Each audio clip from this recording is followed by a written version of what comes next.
Today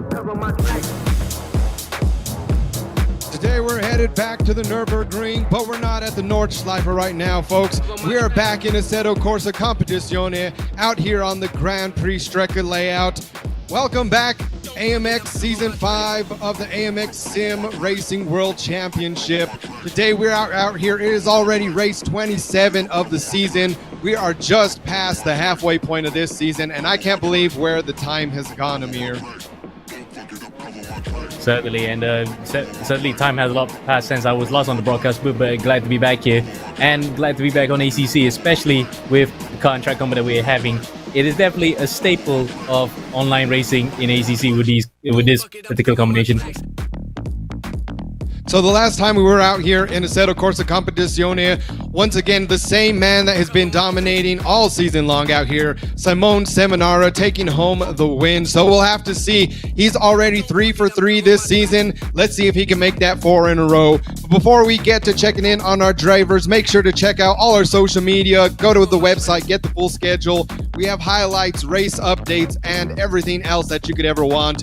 But like I said, we have a few things to go over before we get into today's race.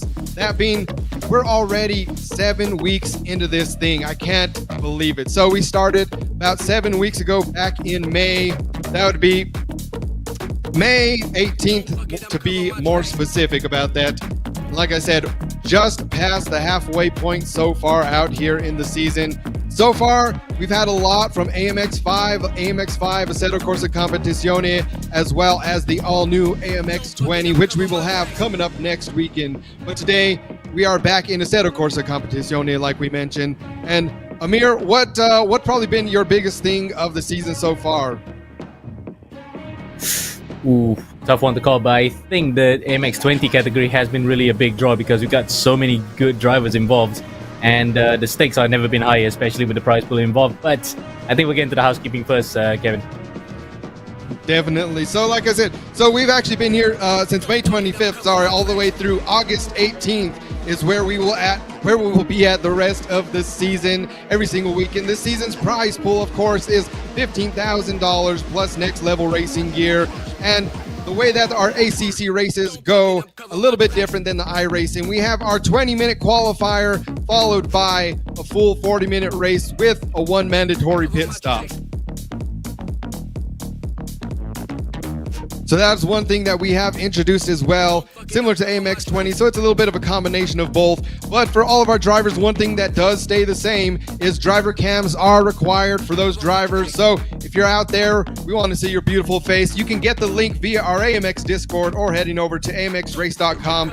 Balances are paid out in $100 balances. So once you hit that $100 threshold, every single month, expect some money headed your way. We are here every single Saturday and Sunday this season, so every single weekend, make sure to tune in live on Twitch and YouTube. You can also catch the replays there. But like I mentioned, if you want to get in on these races, you can head over to amxrace.com, get signed up at any time. So we're here every single weekend, starting at 5:50 p.m. GMT with another race following at 7:20 p.m. And on Sundays, we're switching it up this season. So we have AMX 0 coming back at 5:50 p.m., followed by AMX 20 at 7 p.m. So every other weekend, we are going to be switching it up this season. This weekend, like we said, we are back in ACC, and next weekend, make sure to tune in for that because the AMX 20 has definitely been heating up.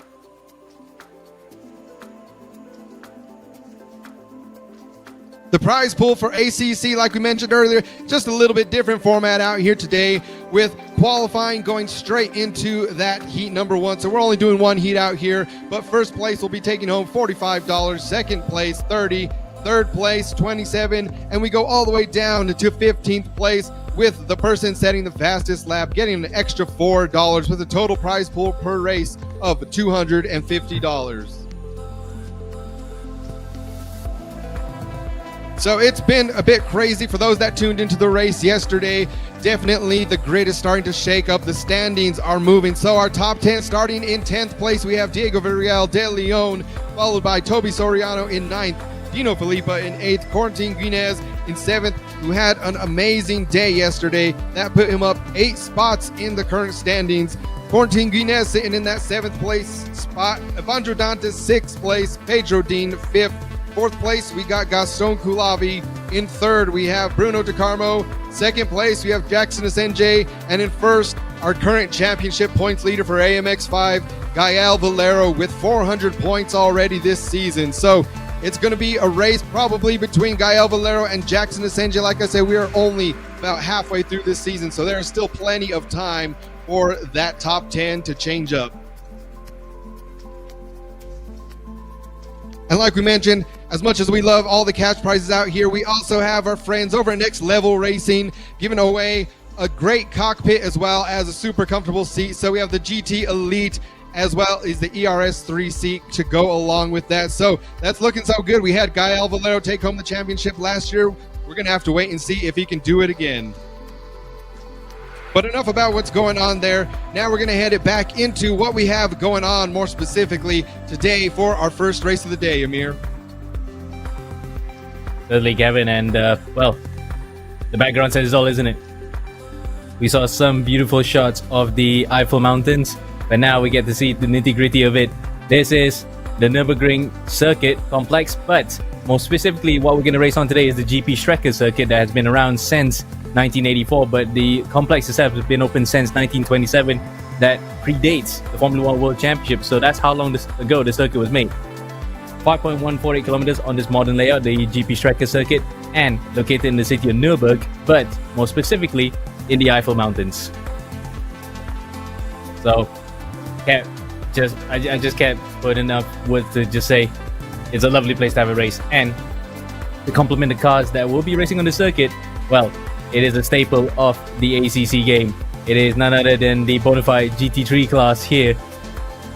A varying array of manufacturers and car models that are racing here today, but in particular, this is the latest spec GT3 Class that we have. 500 to 600 horsepower, rear-wheel drive, and about 1.2 to 1.3 tons, depending on the BOP, of course, because it's a sliding balance. It's a sliding balance that changes from circuit to circuit to favor some cars more than others. And then the sequential gearbox, which is flappy pedals, pretty much a standard for all race cars today, and GT3 is no different. So, great car class, a really good circuit put together. I think we're in for a good race here today, Kevin.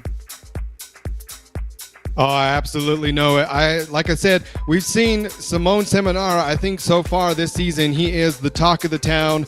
I know we have a lot of people out there. He's become a fan favorite since last season, and now we'll have to check up on him as well as the other drivers, see how they're doing in qualifying.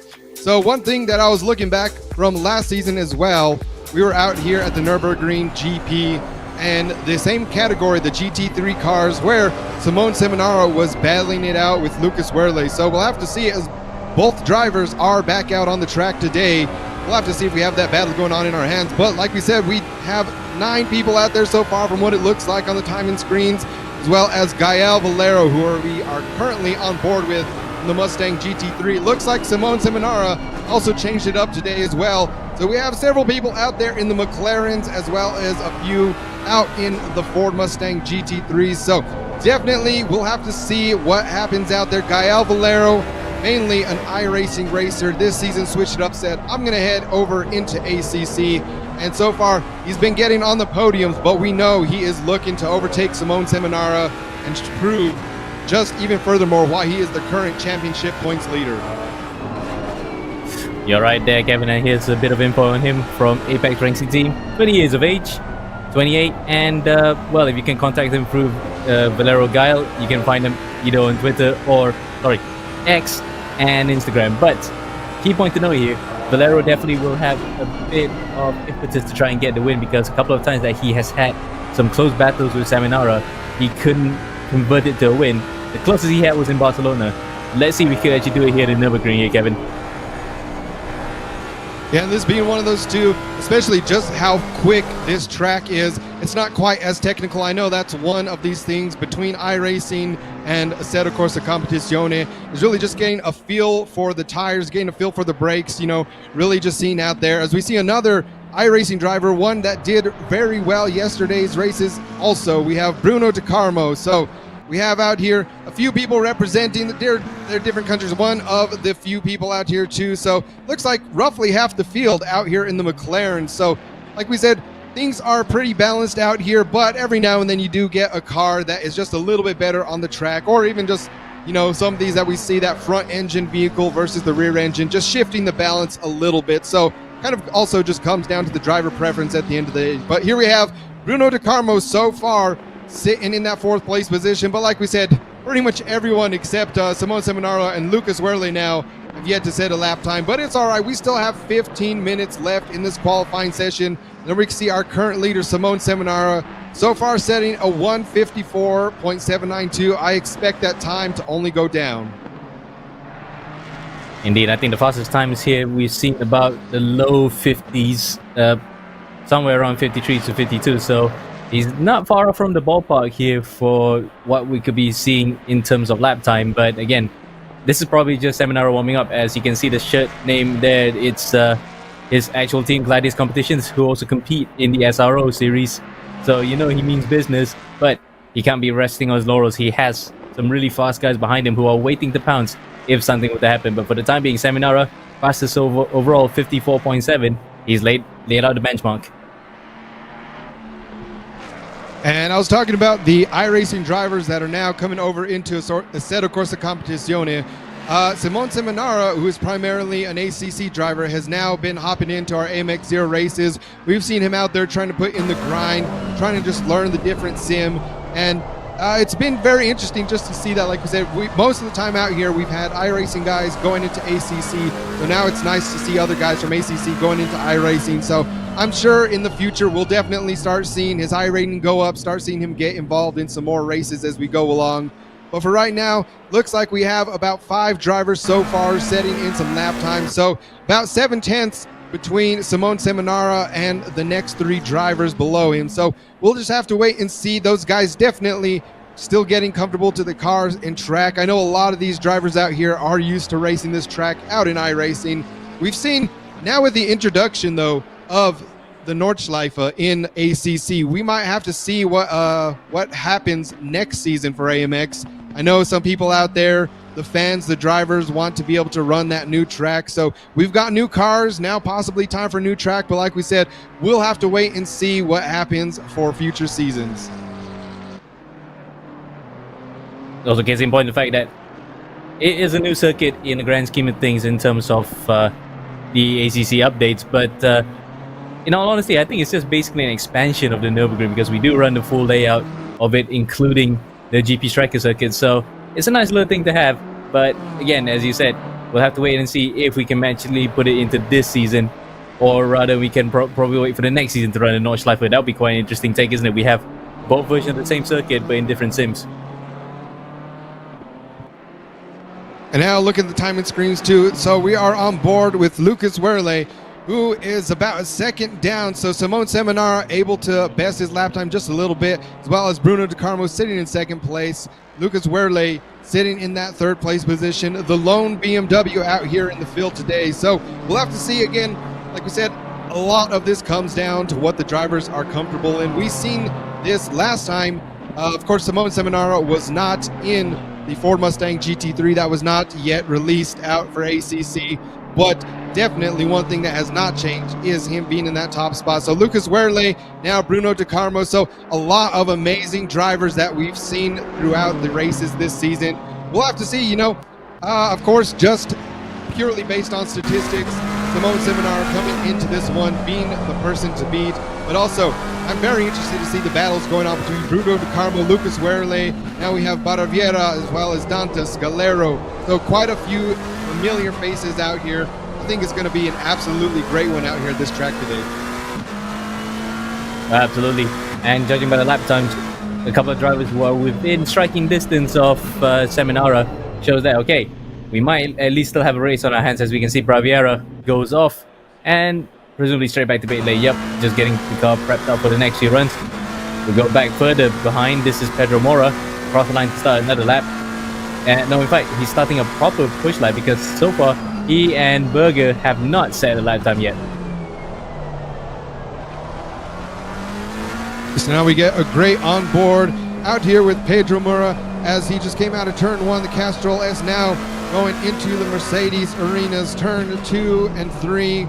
Coming out here, the slight downhill left-hander now going into turn number 4. So right-hander before it heads on going down the straight. So out here where you see the 24-hour layout, typically drivers would turn off. So there's quite a few layouts out here at the Nurburgring. So we have a few of them, especially in iRacing. They have a lot more different layouts than that, of course, including the Nurburgring. So Nordschleife, including this. So here we go, as now he's heading down into the hairpin. So the Dunlop hairpin, turns number 7.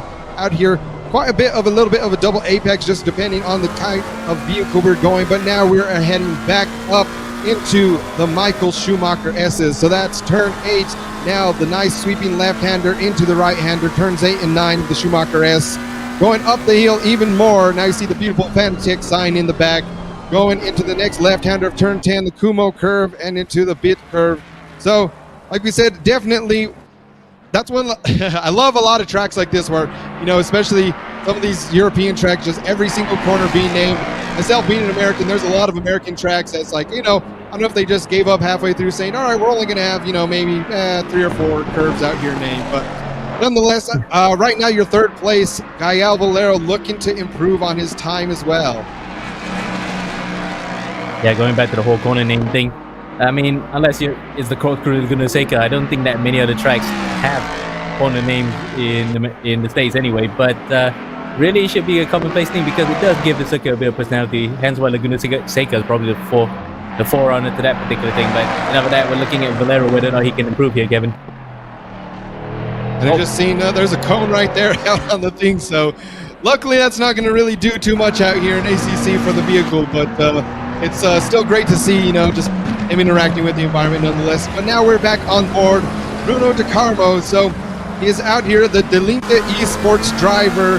A lot of people know Delinta Esports, known famously for Tony Kanaan sponsoring them as well. So a lot of the Brazilians we've seen out here, Brazil, Argentina. Of course, we have Gael Valero from France, Simone Seminaro from Italy. The one thing that we don't see too much, there's only a couple drivers out here in AMX that are from the United States. So I'm going to have to start calling up some of my buddies and recruiting and say, hey, man, I know you're not that much into sim racing, but definitely we need some more representation out here.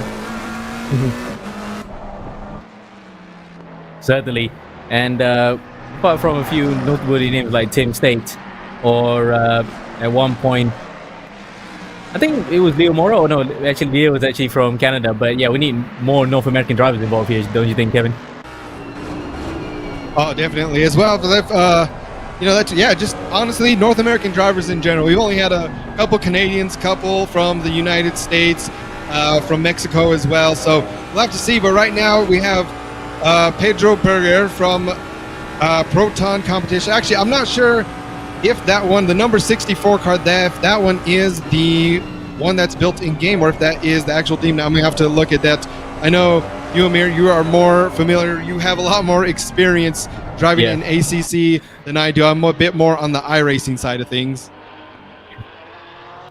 Funny enough, that's actually the default number on iRacing as well, but that is the actual number that the Proton Competition team run IRL. So that is not Berger's actual team because he's actually driving the default liveries inside there. But yeah, funny how the 64 appears out even here too.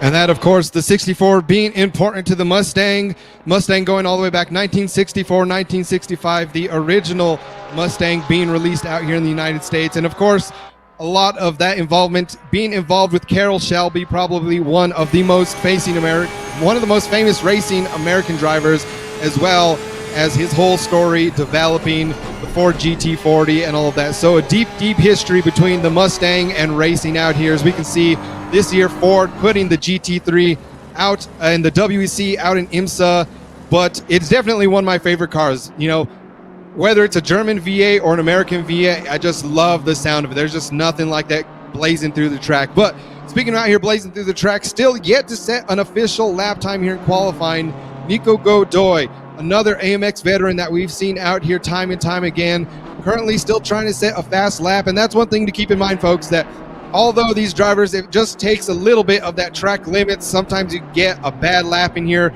but I know these drivers are pushing it to the absolute limit. Definitely have some very good competition going out here. Plus that too, I love some of the liveries on these, whether it's just some of the color schemes these guys are doing, or even just some of the built-in liveries that ACC gets from real life racing. Yep, case in point, the Ford Performance colors here. This is actually the default color scheme you get. So 1965 as well is another reference there. But for Seminara, I think it would be great if he could actually run his actual team colors, because of course he is repping right now with Gladius competitions. But unfortunately, there's no way to put the custom liveries without making the cars look empty just yet. But across the line he goes. Never mind about the car livery. Still a 54 flat, just 8 tenths in front of the Carmo and Braviera, who's actually doing a real good job here to get in front of Gael Valero, incidentally. And so there we see too, so Gael Valero also in the Ford Mustang GT3, running that #1 vehicle out here today. So currently sitting in fourth. Simone Seminara has been chipping away at his time ever so slightly, so now he's almost sitting at a 154 flat. So 154.07 for Simone Seminara. There we see Bruno De Carmo also coming to a stop. A lot of these drivers, this just goes to show right now why Simone Seminara is the current ACC leader, why he's been absolutely just dominating in ACC last season and this season as well. He's nearly a second or more, nearly faster than the entire grid. So Bruno De Carmo, the only other driver currently that has less than a second gap between himself and Simone Seminara. Yeah, he's really stomping the field here as per usual. But the thing is, I think we've not seen the best of some of the other guys, including Lucas Vele, as you mentioned before, how he's been the real true challenger to Seminara from the last season. As a couple of comments are coming in right now, especially to the normal contributors, the likes of Just Keith, Exhaust Sniffer, and Site 815. I think a couple of guys may have actually joined the next race after this. We'll keep an eye out for that. But that Mustang, of course, really does sound meaty, doesn't it? The V8 really does. You can hear that even in game. Beautiful. That's what a proper race car should sound like. And one of the things that I'm most excited for, not just because we have the GT3 now that Ford is back in GT vehicles, but specifically now that Ford's going to be making a road production version of that car, the Mustang GTD, which of course is, I believe, over $350,000 US. So it's going to be pretty crazy up there. It's going to be definitely one of those collector's items, but I know there's already been some Nurburgring track testing, so there's some videos out there of that, and it's just absolutely amazing just to see that monster roaring out there. I know typically on the top of the line for road going Mustangs, it's typically the Shelby GT500, but now that GTD is going to be coming out, it's definitely going to be a beautiful thing. I don't expect to ever see one on the road, but hey, if I go to a car show or I see one out there, I'm definitely going to have to get my camera out as fast as I possibly can, because that's definitely going to be one of those rarities. Just like I know in the US that they had the same thing with the Dodge Demon. Those vehicles pretty rare as well. So what can I say? I'm just I'm a simple American. I like big roaring V8s as well as a lot of other petrol heads. But right now we have about 3 minutes left in this qualifying session. Simone Seminara sitting up in first, Bruno De Carmo in second, and Baraviera sitting in that third place position.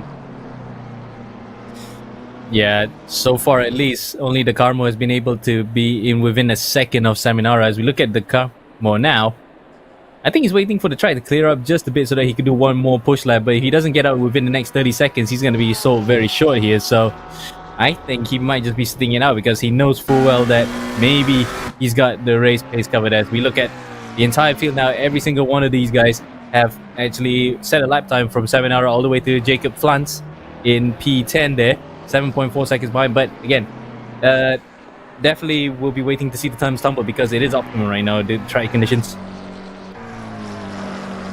So looking at that too, so earlier on we did have just the lone BMW, but now we do have Lucas Werle as well as Nico Godoy, and now it is the lone Porsche of Jacob Plants out there. So we have him as well. So Pedro Mura, and right now we are on board.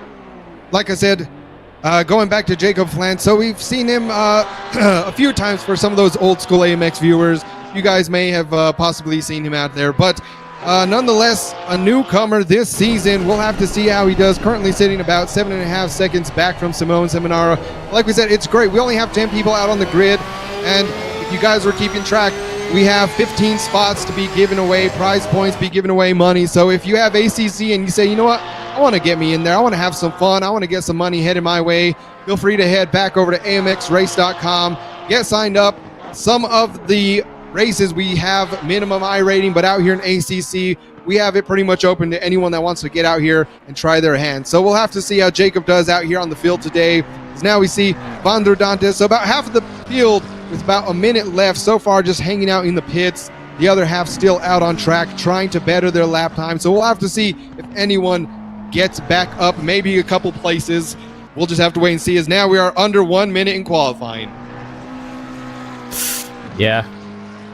Time to actually really put a hammer in and try to actually get a good starting position, because of course, unlike in iRacing, this one doesn't have reverse grid. So you really have to make your qualifying count, otherwise you're going to be on the back foot from the beginning. So the likes of Vandro Dantas, who have at least this lap and one more after this to record, but he's really pushing it there. You can see the car catching some air, hitting the curbs. You can tell he's trying to get more of the thing, but unfortunately, this may not be the fastest way around. You can see that the body language that he has, that was not an improvement, and it wasn't a 10th off his previous best. He'll have to do one more lap here to see if he can improve. So we have the final 10 seconds of qualifying now coming to an end. So a lot of the drivers just looking there. Vandro Dantas going off the track a bit. So that will be it for him. We'll have Baraviera on track and Lucas Werle, Jacob Flant. So qualifying coming to an end out here. Definitely Simone Seminara showing why he has been so dominant all season long.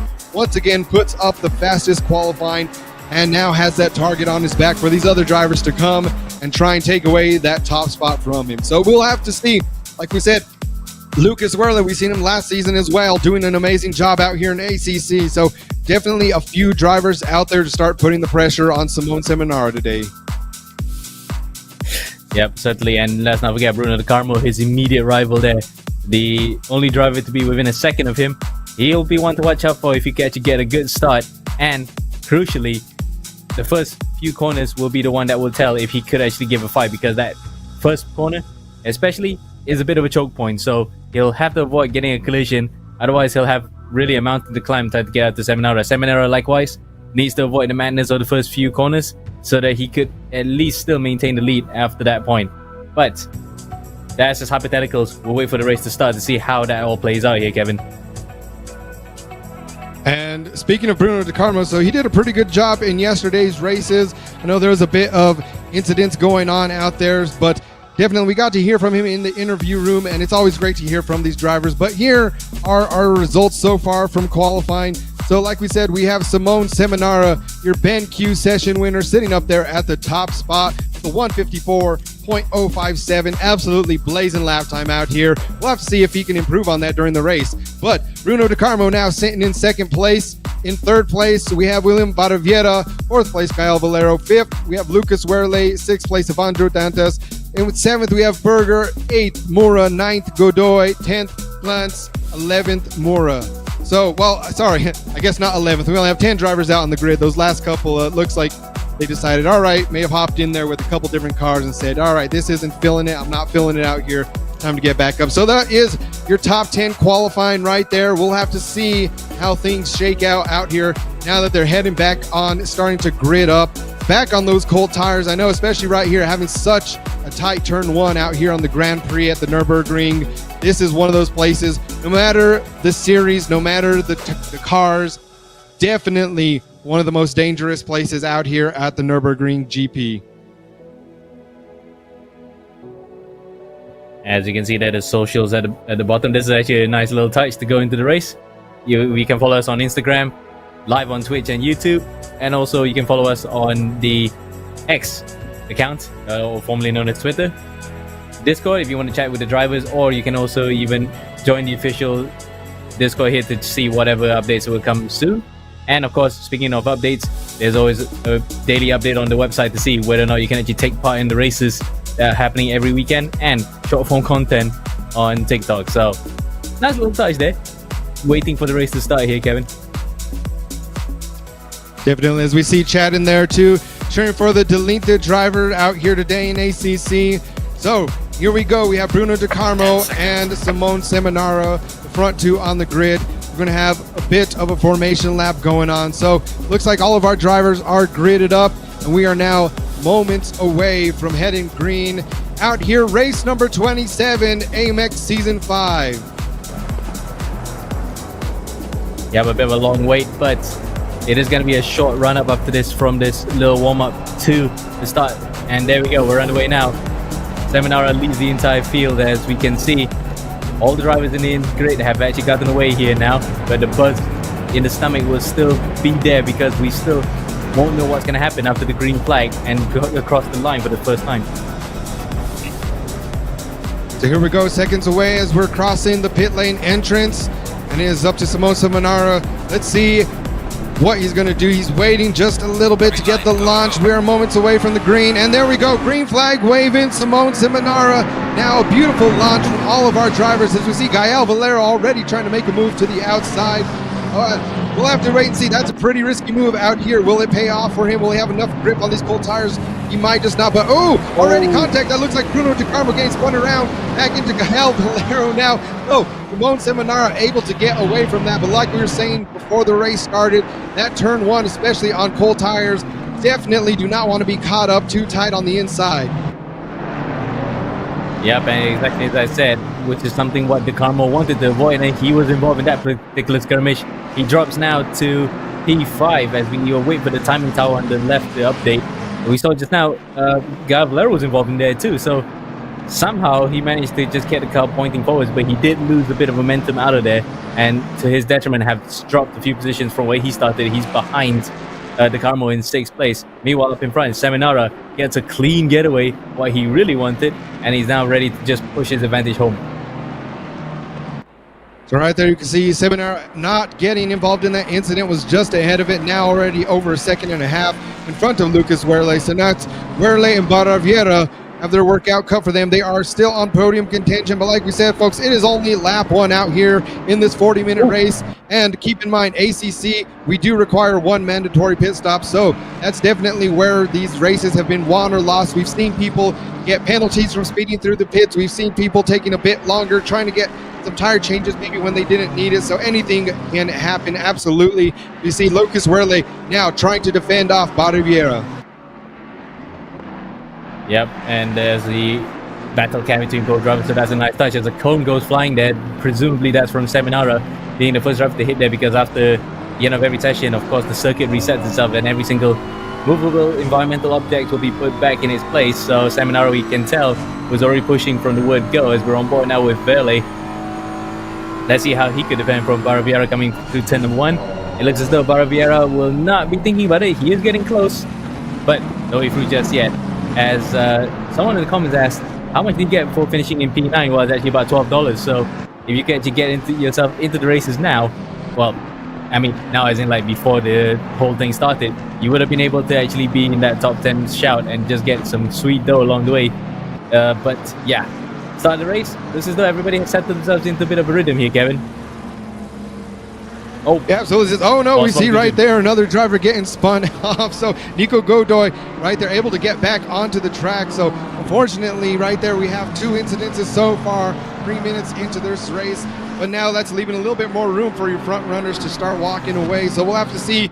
I expect to see 2 battles going on. Right now we have battle for 2nd place, and we always, like I say, have an amazing battle going on in the middle of the pack, but already just getting a bit aggressive there with some of the drivers, getting a bit close.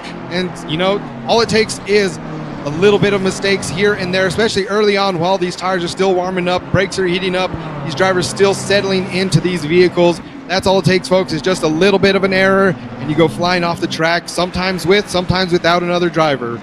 But unfortunately in this case, we might have to see a replay of that later on just to see exactly what led to that incident. But right now, Lucas Werle still doing an amazing job in 2nd place, fighting off William Baraviera in 3rd. Yeah, but about 5/10 seconds, they just updated the time. It was about 6/10 in the previous second, and now it's just under 5/10. This is the closest battle we have on track at this point. We saw it previously how Verle was actually thinking about going for a move into turn number 1, but he was just waiting and waiting behind Verle to see if there was a mistake. But looks as though he's not as close as previously. He'll probably just be a bit more circumspect and wait for a few more laps to at least get up to the back of Verle and try to go alongside. As we see the onboard right there, just absolutely beautiful graphics. So that's one thing definitely a lot of people love ACC for, as well as now we got a little bit of a preview from Assetto Corsa Evo. Ooh, right there, it looks like just with Avandro Dantas. So just unfortunately, just taking a little bit of a tap to the inside, and that was enough to get the car unsettled and send him spinning off the track. So unfortunately for them, but like we said, there's still over 35 minutes left in this race, plus the one mandatory pit stop. So there is plenty of room for some of these other drivers start making a little bit more mistakes in there, leaving the door open, leading some of the guys from the back, able to start clawing away a couple positions here and there. So we'll just have to wait and see. Is now still Simone Seminara now leading by nearly 4 seconds. So Simone Seminara getting that fresh, clean air up front and able to just start walking away. Like we said, he was about a second faster than the other drivers during qualifying. So I expect nearly every single lap that he is in the lead to just gain a second every single lap that he goes by. So we'll have to just wait and see. Like we said, anything can happen. We definitely seen that yesterday with the likes of Josh Thompson, one of the Team Redline drivers, doing an amazing job. We had other people such as Peter Zuba, so absolute veterans out there. But like we said, all it takes is the littlest of mistakes or just driving a bit too aggressive to start sending you down the line. Yeah, especially given the fact that that might be a possibility, especially given how spread out the field is. You might meet back markers even as the race is just in its early days. As we can see, a couple of drivers have taken a pit stop prior to this. That is Jacob Plants. He's come to the pits, the very first driver to do so. As if anyone's asking why there is a bit of an orange marker and a green marker, well, means that those guys in orange with the number 1, they have not pitted yet, while the guys in green bars means they have done their mandatory pit stop. So that's exactly what Flans has done, and he is back on his merry ways, but looks as though he is well behind the rest of the field. So that too, like we said, is now sitting in 10th place on board with Jacob Flans.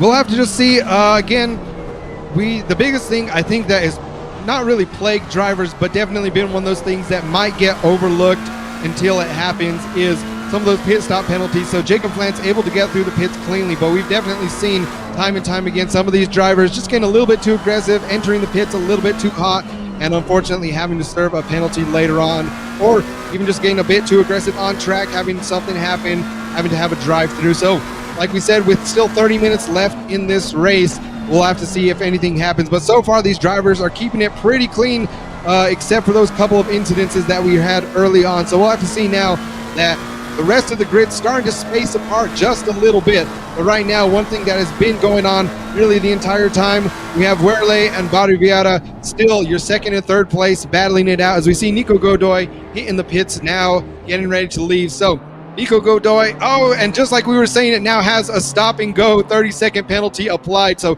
he may have just taken off right before the cones exiting the pit. Or conversely, he might have actually gotten it on the way into the pits, because it is easy to actually misjudge the pit limiter line in Nurburgring, because there's about 2 lines that you can pick out. If someone would take out the speed limit marker, that's it. You might actually just stray over and get a stopping go penalty as what Nico had. So really unfortunate for him, but that will probably be a bit of a consolation, knowing the fact that the stopping go 30 may just cost him only a bit of time compared to being about nearly over a minute behind here for 10th place. So we'll see now. Again, like we said, so Simone Seminara has been leading away now, over 6-second gap between him and the other drivers. But one thing we'll have to see, once he starts coming up on lap traffic, if those guys are going to concede that place or if they're going to possibly fight. We've had a lot of pretty respectable drivers out here, so I don't expect that to be a thing. Like we said, anything can happen.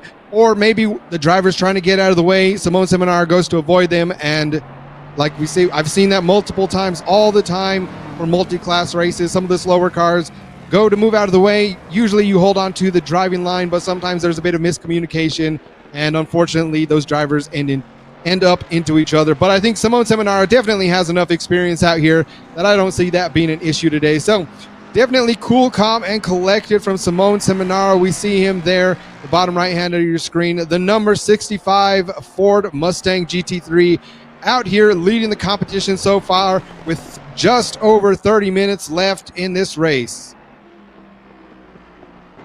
Indeed, and plus the fact that he also needs to just serve his pit stop, whether or not before towards the end of the race or to have midpoint. It's up to him. He just needs to build that gap before the rest of the field come in or he can just actually go for an overcut and wait until everybody else has actually pitted. Then he can just preserve that advantage home at the front. But with Verle and Baraviera fighting behind, that might just make his job much easier too. And looking at that, the drivers that were just going through the chicane, honestly, that is one of my favorite parts of this track, one of the fastest turns. So that definitely is where you can either make up time or lose time. Just really, how confident are you in this car? And some of the drivers, like we've seen Simone Seminara, very confident out here. We've seen a couple of other drivers maybe slowing down just a little bit. So see Nico Godoy now serving his penalty, having a little bit of trouble in the pit. So not sure if that's just a glitch or he may have just overshot his pit box just a little bit, but nonetheless, having to serve that stop and go 30-second penalty for Nico Godoy, and it does look like it's having just a little bit of trouble. So that may have left just enough room now for Jacob Flantz. We can see him there in the bottom right-hand corner coming around. He may very well be passing Nico Godoy in the pits here any second. No, he has passed him actually. In fact, you can see he's coming up to turn 7 now, the Dunlop hairpin. Godoy actually kept trying to find where to stop the car. As you can see, Flantz has actually cut him through the second sector timing beam. We're still waiting for Godoy to serve his penalty. So that's how much Godoy lost because of him trying to find the pit box, or rather stop in his marks. That just completely threw his race out of the window. And imagine if he actually gotten another penalty from serving that penalty. That has happened before. But for Godoy to happen to him here, it would just be absolutely painful to just recover the whole race from there. So unfortunately, it's always, like I said, it's always bad whenever a driver has to do that. You know, just the pain that they're feeling, just the simplest of things, from speeding in the pits, even going just a couple of kilometers an hour over the speed limit in the pits. But like they say, that is racing. The rules are the rules. Unfortunately for Nico Godoy, that has now put him down to last place. But back on board with Baraviera, still chasing down Lucas Werle. And so far, we're already about 12 minutes into this race. This is pretty much where has been the battle the entire time between these two drivers. Lucas Werle doing an amazing job holding on to that second place position, and Simone Seminara still in first place. So this looks like it may be almost a repeat of what happened last season when we were out here at the Nurburgring in ACC. Yeah, it was a close race that time, but the thing is, the more that these guys are battling, the more that is bringing Bruno De Carmo, and we might add a recovering Bruno De Carmo to come back into play here, because he was involved in that first corner incident. Now he's back up to 4th. Let's see what he's going to do here, because we're almost about 7 minutes away, less than 8 minutes away to the halfway point of this race. I think De Carmo might just be starting to think of the undercar. He'll try to enter first, avoid getting stuck behind Baraviera and Verle, and maybe come on top when he has enough clear air to record really fast lap times and get the delta lower.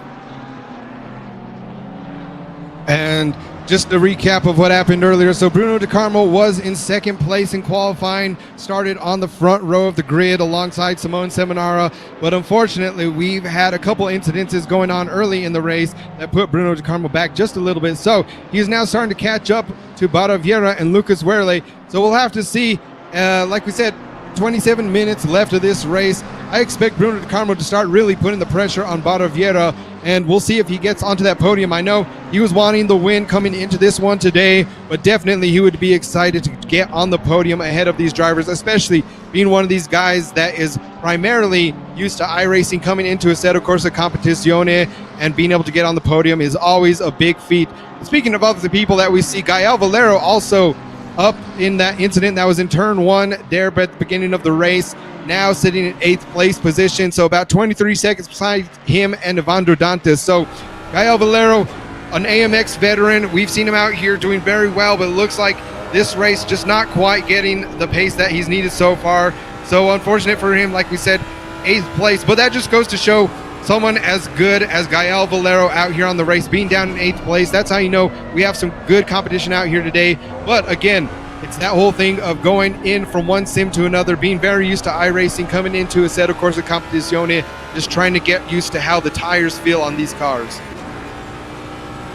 Yeah, completely different physics, of course, because one is a proprietary engine that's built on top of what was NASCAR Racing 2003. The other one is a completely different game using Unreal Engine, so not the same handling you can pour over, but it's pretty impressive to still see some of these guys adapt so well to a completely different engine and still be fast.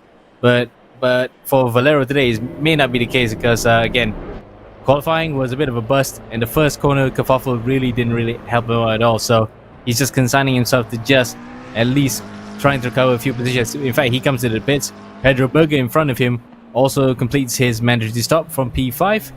Valero comes in. So again, this race may just be another extended testing session for him. So there we go.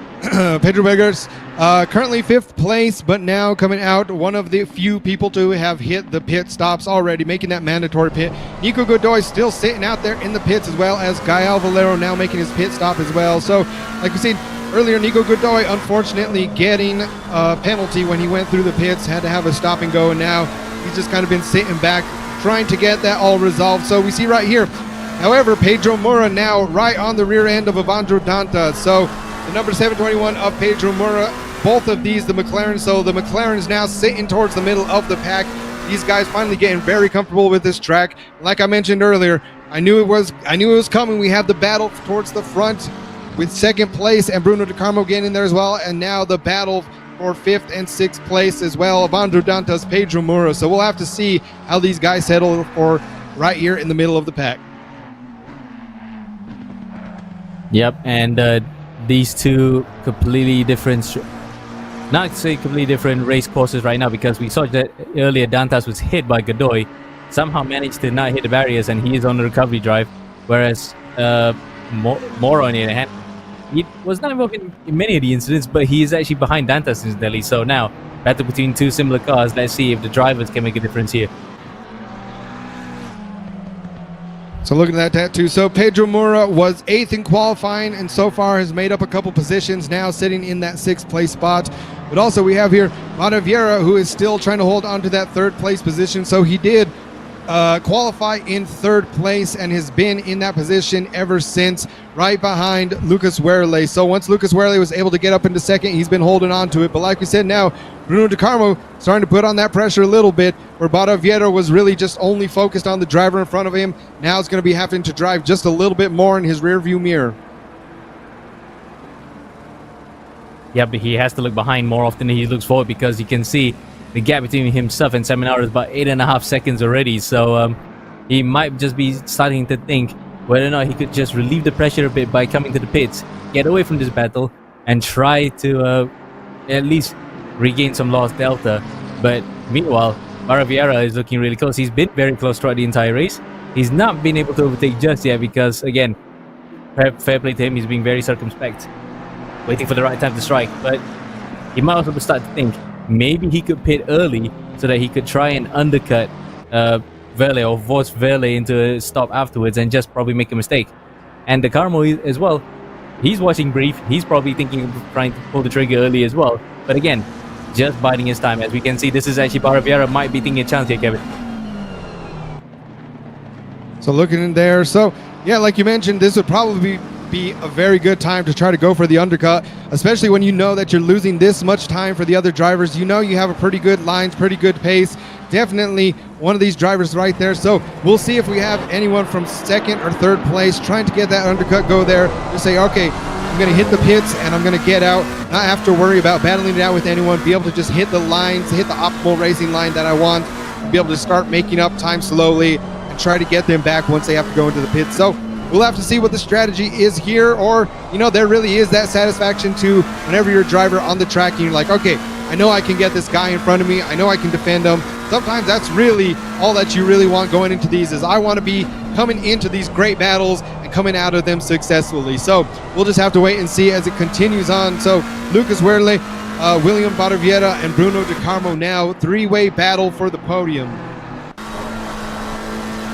Yep, definitely. This is making the race much more exciting, isn't it? Because we get to see now support from drivers around, including, you can see right below us, Bruno De Carmo, he's gotten some good support, as well as Mata Vieira as well earlier, as now three drivers battling for the final 2 positions on the roster, Verle, Mata Vieira, and De Carmo. But it's just though that Verle is the one that's soaking up so much of the pressure. He's been doing it quite well here, but how long can he last? Because right now, we're almost coming to the halfway point. We might just be thinking of pit stop here to just relieve that pressure. And just looking at the time, so lot of people earlier, they're asking about the payouts and stuff. So just looking at that, if you making even just the top 10, you're going to be getting over $10 in prize money. Like I said, first place walking away with that $45 each race. So Simone Seminara, he's definitely having some money headed his way. But I know he's out here. A lot of these drivers aren't out here for the money. The money is definitely just a bonus. The biggest thing is to really have the bragging rights for a lot of the drivers, just knowing the satisfaction of saying, all right, I came in here, I competed with some of the best, and I came out victorious. But like we said, for some of those drivers out there, or some of the viewers that still want to get involved, all the way down to 15th place. So if we have less than 15 drivers out on the grid, just by hopping out on here, you will still not be going away empty-handed. So, but right now we are just past the halfway point in this race. We are now under the 20-minute mark. It is Simone Seminara in first by a significant lead of over 10 seconds. Lucas Werle in second, and William Baraviera fighting it off in third place. Yeah, Baraviera has been very close quite a couple of occasions. A couple laps early, we saw just now, that was the first major move that he's been doing a whole race. But he tried to ding on the inside and went on the outside, but Werle got that particular bit covered. Now it's up to Baraviera whether he can actually make the move stick in any part of the circuit here. Not there, or he's going to lose it. No. Just got it, but he's lost a significant amount of time, and now the Carmo's probably right of his chuff. So right there, William Baraviera just scrubbing off just a little bit of speed. Now definitely going to be feeling that pressure from behind him. So we'll have to see. Bruno De Carmo, I know, is just waiting for the perfect opportunity. We seen him yesterday. There's a couple places that during the interview, he got into an incident yesterday, but definitely right after was just, let us know himself that he loves having these wins. He wants to be aggressive, but he wants to do it with merit. He wants to do it with good sportsmanship, not try to force anything, not try to punt these drivers off the track. If he's going to be getting on the podium, he wants to do it on his accord, being a clean driver, and that's exactly what we're seeing out here today. Him just waiting patiently. He knows there's still 20 minutes left in this race. He knows all it takes is the littlest bit. I'm sure seeing William Baraviera just scrubbing off speed here and there, a couple different corners, as well as Lucas Werle in front of them. So really, I'm sure he's just slotting behind, just kind of watching them, running his own race, waiting for the perfect moment to strike. Yeah, man, that's a mark of a good driver, isn't it? Not only does he battle hard, but he also battles fair. He wants to do it on pretty much a good part of valor, isn't he? He doesn't want to be that kind of driver, or in sim racing circles, that guy to cause an accident. And clearly, he does have a lot of good habits instilled in him to do that. But for the time being, though, we're not seeing him battle so far because, again, he's watching brief, watching to see where Baraviera and Werle, incidentally as well, if they are going to make any mistakes, if he's going to find a chink in their armor to just get that gap and try to overtake. But for the time being, I think he's going to have to bank on pit stops because, again, there's not that many overtaking spots at the Nurburgring, only just turn number 1, and that's pretty much it. If you're really ballsy, you might want to try at turn 10, but that's just probably a bridge too far. That's one thing I'll give a lot of credit to these drivers out here. One thing that they have a lot of patience, like I mentioned. Definitely something that I need to work on whenever I'm out on the track. So I hopped in here last season when we were out at Mount Panorama. That was my first time ever in ACC. Although knowing the track just a little bit, getting used to it, it's still a whole nother ballgame, like I said, when you're going from iRacing into ACC. So definitely big props to those drivers out there, because I know what happens when you don't have the patience. You start overdriving that car, and you end up spinning off the track, spinning into a wall, or sometimes, in the worst case scenario, spinning into another driver. But there we see the move made by Bruno De Carmo to the inside, perfectly executed right there. So now it is Bruno De Carmo in third place, and William Baraviera dropping down into that fourth place position. So, like we said, Bruno De Carmo just waiting patiently, seeing the opportunity. William Baraviera had went wide, and he took that opportunity with everything he had. Yeah, he took it with both hands there, but I think Baraviera may have made a bit of a slight error coming through that really fast chicane. It could be quite daunting because the curves on the inside of both of those corners really can just push the car out wide and cause an accident. But luckily though, Baraviera only lost just off position and not that much time. Still about 0.2 of a second behind De Carmo, but the bit is definitely between Bruno De Carmo's teeth because right now he's only about 0.6 of a second behind Lucas Werle, and Werle is gonna have to absorb not only the pressure from De Carmo but also from Baraviera, who has been doing it throughout the entire race. He doesn't want to make a mistake now because the pit stop cycles are just so close here. So like we see now, these guys battling it out. So we'll have to see if William Vieira, if he's going to try to keep fighting his way for that position, or if he's going to try and get the undercut now. So once again, the same thing. Lucas Werle now really feeling the pressure from Bruno De Carmo. So again, I think a lot of these drivers, what we've seen all season long and even last season, a lot of the ones towards the front of the pack really trying to wait to the last possible moment to go into the pits. But when you're battling it out this hard, especially right now for Lucas Werle, he definitely is not going to be having his quickest lap times. He's definitely feeling the pressure, so it would definitely be a good time to pit. I've seen some of these guys out there, looks like they are talking to their teammates, chatting it up a little bit. These guys right here, doesn't look like they're really chatting to a spotter, chatting to anyone else, so we'll have to see what decisions they make. I know it's easy to say from the booth whenever you have some strategy going on, as we see there, Vieira now entering the pit lane. So he's going to take that, get his mandatory pit in, and live to fight another lap. But here we go, Bruno De Carmo and Lucas Werle. Who's going to get on the brakes later? Who's going to make it into turn number 1 first? Yeah, around the outside goes De Carmo. Oh, they touch. Both of them touch. And that will actually allow De Carmo on the inside, because Werle was completely out of shape there. Coming to turn number 1. Might just have a bit of an investigation going after this from the Cara Stewart. But regardless of that, De Carmo goes up into P2, right where he feels where he belongs. Because remember, he did start P2 from the qualifying session, but after the kerfuffle in turn number 1, he dropped a few places. Now he's back here for the pit stops. But how much time did he lose? Because again, to get up back up to P1, he has to regain 14 seconds to Seminara as a tall order. But with his cause, at least he'll be happy to know that he'll be back in where he started. Yeah, and that move there in turn 1, honestly, that reminded me a bit of what happened a couple weeks ago in Austria between Max Verstappen and Lando Norris. So that's really what you can expect out here when you have two drivers being super aggressive, trying to hold on to that spot right there. But like we said, Bruno De Carmo coming out in front of that incident, and now Simone Seminara with a 16-second lead over the rest of the pack. So 16 seconds between first and second place right now, with about 13 minutes left in this race. Yeah, again, Seminara doesn't have to really worry about anything, because the guys behind have been battling so hard that he can actually just ease up in front. And if he were to actually just do a slight mistake, he can still just recover from it. So Seminara then, as you said, he might just try and pit at the very last moment, or at least 2 minutes before the end, because otherwise he'll miss on that pit window and he could be penalized for it. But again, it is Seminara. He'll probably be the type of driver who won't do that kind of mistake. He will be thinking about it and try to see if his fault is pit stop in before just going to the end. And just going there too, so definitely when you see someone as good as Seminara and going back to taking it into iRacing, so he's used to ACC, we've seen him in iRacing a few times. He's been a little bit more towards the middle of the pack in a lot of things, you know, but a lot of that is definitely getting used to the physics of the vehicles, getting used to how the tires handle. And sometimes one thing that I think every iRacer struggles with is just really trying to learn where can you push it in iRacing and where you can't push it.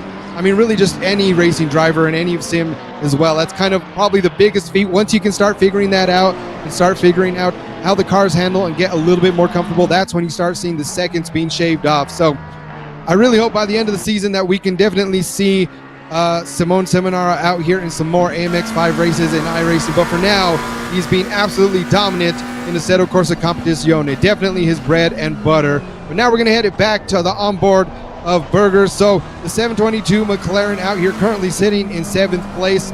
About half the grid so far has taken their mandatory pit stop. Yeah, Ben, talking about the game engine, of course, somebody, Site815 was asking if there's any more details that we can get out of this. Well, technically, it is a not a bespoke engine, but it is an engine that's readily available if you want to make your own video game. Of course, Unreal Engine 4 in this particular instance, not Unreal Engine 5, which actually came just a couple of years back. This one is built on top of an older Unreal Engine 4 engine, but again, it's amazing how they could actually produce a racing game out of this, because Kunos did get some queries about whether or not they could actually produce a racing game on Unreal, when Unreal is mostly known for shooters. But here we are, we managed to actually get a game out of it, and I would say handling wise, not so bad. I really have no complaints about the handling, but since taking to iRacing recently, I kind of prefer iRacing handling on the GT cars because it really just feels more on point, whereas the suspensions in ACC just feels a bit too hard for my liking because you can't run over the curves as well as some other games. Like iRacing, you can do that, and surprisingly, even games like Gran Turismo 7, you can run over. In case you look at that, just as I said it, if you hit the curb at the wrong direction in ACC, your car's really gonna go all over the place, and the suspensions in this game were just modeled that hard. I think another big thing too, one of the biggest differences a lot of people talk about between ACC and iRacing is the tires themselves and just the mechanics of them. I know a lot of people too, whenever you have cold tires coming out here, definitely want to avoid the curbs just a little bit more. In that aspect, iRacing is just a little bit more forgiving. We're out here, you hit each curb and you can get even something as small as just a little bit of a percentage of a PSI. So just the slightest bit of tire pressure difference just from hitting some of these curbs a little bit too aggressively, and then that going into your tire wear, into the heat management of them. So I think that's probably the one thing about, there was a happy medium between ACC and iRacing that would probably make for the ultimate racing as far as just the tire modeling itself. I know iRacing constantly updating their tire models, constantly updating the damage models. So we'll have to see, especially now, just the absolute explosion in sim racing over the last several years. We'll have to see how much more money gets put into iRacing, how much we have a lot of space. A lot of people, especially since the very beginning, mostly from the NASCAR side, with huge names such as Dale Earnhardt Jr., and now we even have the likes of Max Verstappen really being an ambassador for sim racing. And oh no, we see right there now from Pedro Muro's camera, looking like we have a driver going off the road just a little bit. Godoy. That was Godoy because he's the only one that runs that number 46 or technically 47 car. In fact, no, it wasn't Godoy. I thought it was Godoy for a second, but here he is coming to the pits again. He still hasn't shaken off that stop and go 30 seconds. So I think he may have been caught up by again, there's that double line I was talking about earlier. And again, he's almost misjudging it. But if you can't get rid of that stop and go right now, he might just have to consign this race into the history books because it has been a bit of a, let's just say, bad race for him. Just not the one that he will want to remember.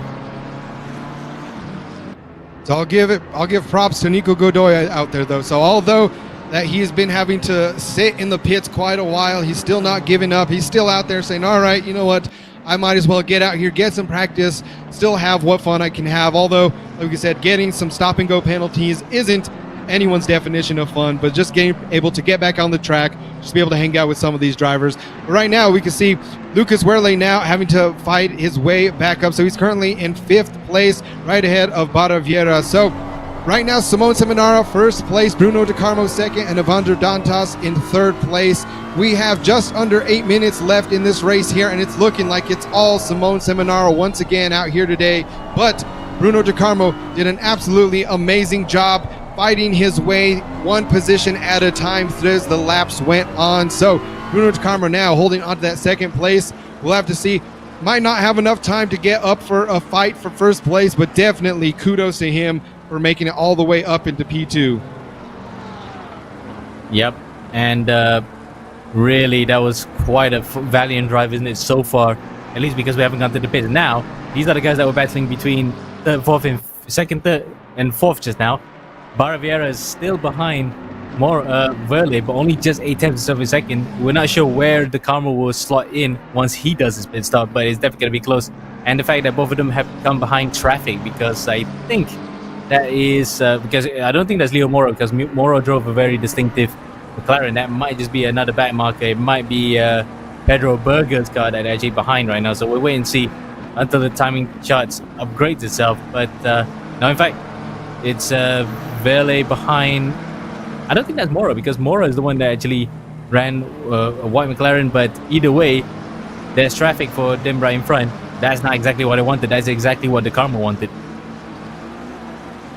So like we said, so definitely the pit strategy now seems like it may be paying off for those top 4 drivers, just trying to get as far ahead as they can before taking those pits. But like we said, we've seen earlier now, especially with Werle, him pitting just a little bit early. We'll have to see, like you mentioned, where exactly he comes out once the rest of the grid takes their places. We can pretty much safely guarantee that Simone Seminara, he is going to wait until the very last lap and will still pop out ahead of everyone else. With the gap that he has so far, over 18 seconds. He's looking to be very, very safe in that top spot. So now it's really going to come down to Bruno De Carmo, Vandro Dantas, possibly Pedro Mora, Lucas Werle, and Bada Vieira. So a few mistakes being made over the last couple laps though, so definitely changing it up. But we have just over 5 minutes. This is definitely where the drivers are going to start feeling the heat, start pushing it just a little bit more. And there's the contact there. Verle gets pinballed out of the way by Baraviera because it's just Ricky. He tried to look on the inside. Verle was actually trying to block, but Baraviera was already committed to it. And unfortunately, the collision was inevitable. Now let's see if Baraviera can recover, because look at that. The rear of that car might just be a bit more scuffed because that was a heavy, heavy impact.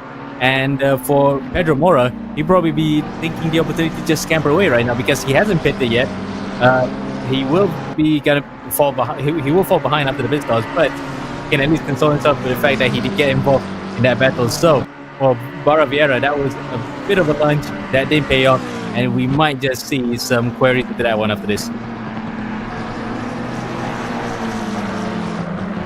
So yeah, that too. Now we see another driver going into the pits. So that looks like the other McLaren. It's hard to see. That's the only thing out here with some of the default liveries. We have a few of these guys out here looking the exact same, but that looks like that will be Pedro Mora now heading into the pits. So Pedro Mora now taking his mandatory pit stop. He has a couple of guys ahead of him. So this, again, coming out of this, probably put him roughly around 7th or 8th place. So we'll have to see this if it gives enough time for Berger and Gael Valero to make that pass in the pits. And now we have your top three still yet to pit with just under 4 minutes left in this race. Nico Godoy, unfortunately, just sitting it out in the pits. He had that stop and go earlier, was unable to get things settled out, and he's kind of just been hanging out there since. Yeah, I think he's just waiting for the race to end as well, because of course he will still be classified and getting the points and the cash along with it, but he'll probably just chuck this race to the bin and be focusing on the next race that's gonna come after this on iRacing, incidentally. So we'll wait and see if he's gonna make an appearance there. But meanwhile, we're waiting to see when the top three can pit, because Seminara is about 80 seconds ahead of the Carmo. He can probably gap himself right now, because for the Carmo, he can actually just pit in and still stay second, because the battle between Baraviera and Verle ended up so unclean that he could probably just sneak in the second place here because of the fact that they started battling. Dantas, well, I think at best he could try to at least battle for P5. As meanwhile, speaking of the Carmo, he's in the pit right now. An important pit stop, but he can take it a bit easier knowing the fact that the net third and fourth place guys have whacked each other. So there we see Bruno De Carmo, like you said, heading into the pits, just probably going to get a bit of a splash and dash, just enough time, stop and go to get that pit stop count. And he does now heading back out of the pit. So Vandro Dantas now heading into the pit lane as Bruno De Carmo is heading out. So definitely it looks like if he doesn't make any mistakes here in the next couple laps, that he will have P2. Oh, what happened there? Yeah, you're right. What did happen? Yeah, I was about to point out, sorry to cut you on there, Kevin, but I think he might have actually killed the engine a bit, because he was trying to come out of the pits, shift up to second gear while on the pit limiter. The car kind of actually didn't want to go because it stalled itself. Luckily, though, he got it going, but that gap that I was saying earlier that he could have taken a bit easy would have been up to about 4 to 5 seconds, because Baraviera and Verle were battling each other. Now it's back to just under a second here, so what could have been an easy advantage for the Carmo, he's going to have to sweat it out for the next 2 minutes.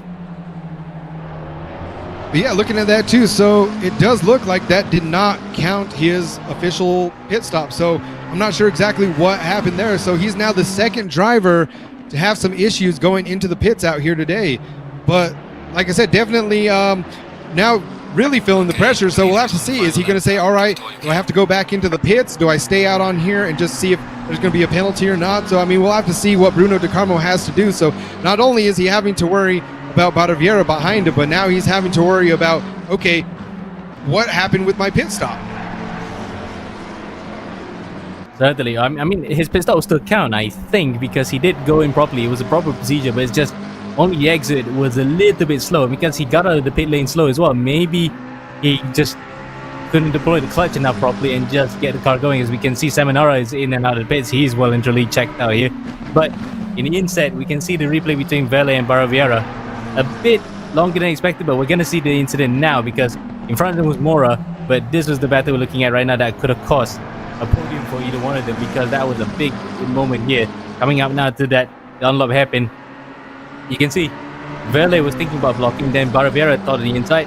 Oh, tell you what, looking at the replay now, I would say that Vele probably blocked a little bit too late and Baraviera had nowhere to go. But again, it's not for me to decide. The racing incidents is the stewards in Yen and Kara to just see who was at fault and throw the book at him. So here we go. Still after that, though, Simone Seminara was able to make his mandatory pit stop. Now nearly a minute ahead of the other drivers. So definitely sitting that as the clock comes to 0. We'll have to see where the drivers go. You see Bruno De Carmo looking just a little bit upset, still out on track now, as well as Baraviera. So we'll have to see. We're coming around now. Definitely one of those things about halfway through the track. So Simone Seminara, we have the white flag waving already, coming up through the Schumacher S. So these drivers, we had a bit of a couple incidences going on early on in the race. Unfortunately, Nico Godoy having some pit issues, and then the drama right there with Bruno De Carmo having a bit of an issue in the pit, leaving, which is now still very close between Bruno De Carmo and Baraviera, only 0.6 of a second. So definitely final lap, we'll have to see what happens there. But there is your race leader, Simone Seminara, making it look too easy out here. That makes this 4 of 4 unofficially as he comes around, coming around the final turns of the track. Now back onto the home straight, we can see Simone Seminara, your 4 in a row this season already, not to mention the wins he had last season as well. So big congratulations to Simone Seminara there, once again making it 4 for 4 out here in AMX Season 5. But what's going to happen between P2 and P3, because we didn't get to see the end of that. It was very close between De Carmo and Baraviera. We just need to know what's going to happen when they come across the line. We're going to get the results soon, but that battle was only about half a second. So right there, what's happening on track, the other drivers getting to see it before we can. But like you said, P2 and P3, that pit stop leaving had just a little bit of a hiccup, and now we're going to have to wait for the official results with the viewers. So the anticipation is killing me now. We're waiting on word from the producers as well, see exactly who came in, what happened, the results. So we know as much as you guys out there driving at home, out there watching from home, exactly what happened to P2 and P3. So we know Simone Seminara came home with another win in character, in fashion, but it looks like Bruno De Carmo may have failed to pit correctly. So whether it was if he overshot it or if he just didn't get into his box completely, we'll have to see for the official results exactly what happened there. But what we're hearing right now is that so far, according to the timing, it does look like he did not get a correct pit stop. That's why he was still showing orange on the timing screens there at the end of the race. But again, that could just be a bit of an oversight, because sometimes it does classify as a pit stop, but the time tracker itself doesn't change. So it is quite interesting to see whether or not De Carmo gets to keep his second place, or whether or not he did finish second on the road, because we're still waiting for the results to come out here. But it was quite an interesting battle between second, third, and fourth. It's just a shame that it didn't pan out exactly as what it wanted. In fact, ironically, it was Dantas that got a stop and go in the end. So the driver that was running third at one point gets dropped to P6, but De Carmo does classify in P2 here, Kevin. But there you go, your race winner, Simone Seminara, followed by second place, Bruno De Carmo in third, William Baraviera.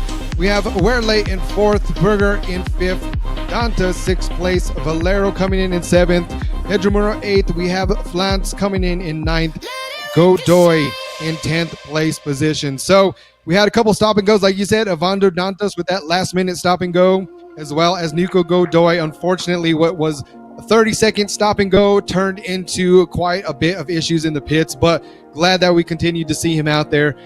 So after that, just it's always an amazing, exciting, and whenever you have penalties, unfortunately, it's not exciting for the drivers, but it definitely makes it interesting for us and for the viewers at home. Certainly, and for Godoy, I think we saw a bit of the preview of what we saw in chat. he was not having his pit box working properly. So no matter how many times he actually got into the pits to serve that stop and go 30, he couldn't really go into the box and just count it as a stop and go. But I think I know why. He probably did not select the penalty to be served to begin with, so that's why I think he couldn't get rid of it. But it's just so unfortunate for him, as some other drivers as well that fell by the wayside because of penalty. Evander Dantas as well, 30-second stop and go. Probably that was gained towards the end of the race, and really, it's just again, it wreaks havoc. But that's pen and pulsar racing, isn't it? Oh, absolutely. And one of the things that we've seen, like we said, Simone Seminara now making it 4 for 4 out here in AMX Season 5, but definitely had some competition there towards the beginning of the race. We had that unfortunate incident, and then that too, just we'll have to wait. But once again, we do have the KAR race. So the Korean Automotive Racing Association are racing stewards officially for AMX Season 5. So like we said, they may have to get the final word on just what happened. So although we did have that as our top 3, we'll have to see if Bruno De Carmo holds on, if there are any protests from him or his team, just to see how he holds on to that. But I mean, like you said, in your opinion, Amir, you felt like that was a pretty fair pit stop, both for him and Nico Godoy, and that may have just been some other issues that were going on, you know, not related to that. But also, would you say what would you say, being an ACC guy, that probably some of the biggest differences going into the pits on ACC versus iRacing? When iRacing goes, you can just go straight in. The only thing you need to do is just get your tires and fuel right. Or in NASCAR, you get the weight jackers or anything that can just fix on the car. Even in IndyCar, you can replace the wickers. But in this particular case, you gotta have to select your pits, your tires, which is the new set or the old set, your fuel, and then you have to remember to turn off the engine every time you come into the pits to actually serve that. So I think for Godoy, because he said that he actually selected the drive-through, which is great, stop and go, which is great, but maybe also he has to factor in the fact that he did not turn off the engine while waiting there, which, but I think he knows that he has to turn the engine, but maybe, as he said, it was a bug, but oh well. Unfortunate for Godoy, he had to stay in the pits the whole time. But anyway, we probably have enough time for one interview with Pedro Mora. That will be quite interesting to hear how his race went.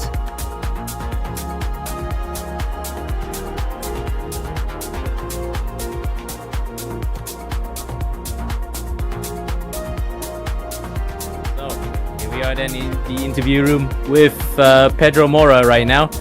And Pedro, welcome to the interview. I think this is one of the first times that we've interviewed you for this one. How do you reckon your race went? Because it looked as though it was quite tough, because it looks as though the pace wasn't really there. Yeah, hello everyone. So the race was really tough, like you said, because I jumped in the car. I think it was one of my first times in ACC, so I had no experience. I was just there. Okay, I will just racing and see what I can do. So I did some improvement through the race, but like I need to practice a lot in the car to get used. It also to the game is a whole new world for me. So nothing more I could do today. Indeed, and we were actually discussing in the commentary box the differences between ACC and iRacing. In your opinion, what is the major difference that really needs to get used to from, say, you jump from iRacing to ACC? Well, I think it's quite hard to say, because I didn't do a lot of configurations, so probably I can feel things better, but it's like completely at my first impression is it's kind of a new world. Like there is nothing close to iRacing. I would say the brakes are different, how the steering feel is different, so it's very different for me. Indeed, and well, hopefully we can actually see you more in ACC races and you can get used to it by then. And P.S. lovely Moza will, of course, I also have the same unit, but Nice. Hopefully we can see you in future ACC races, and best of luck for the next race that's coming up after this in AMX 5. Okay, thank you. See ya. Yep, obrigado.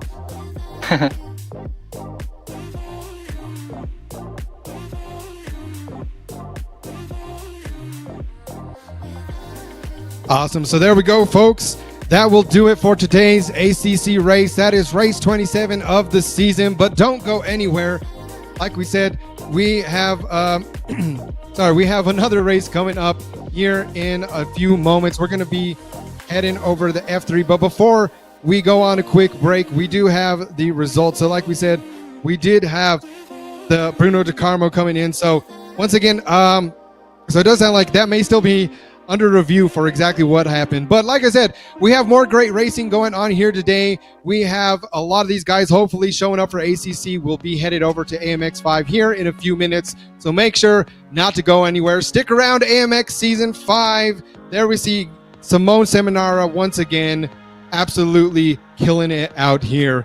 But for the first race of the day, I am Kevin alongside of Amir signing out. We will see you back in just a few minutes.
To save our home, we must travel through the gateway to find new energy.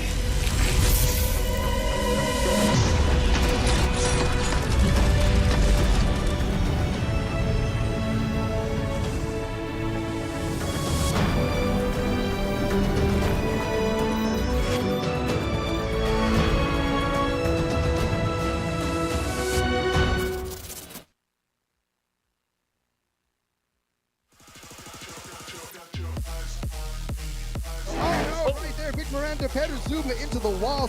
It's actually Valero. Valero's actually gone off into the barriers, coming up to the cutting. David Todd making his way back up has already climbed 7 positions. Oh, I spoke too soon there. Sandy goes up.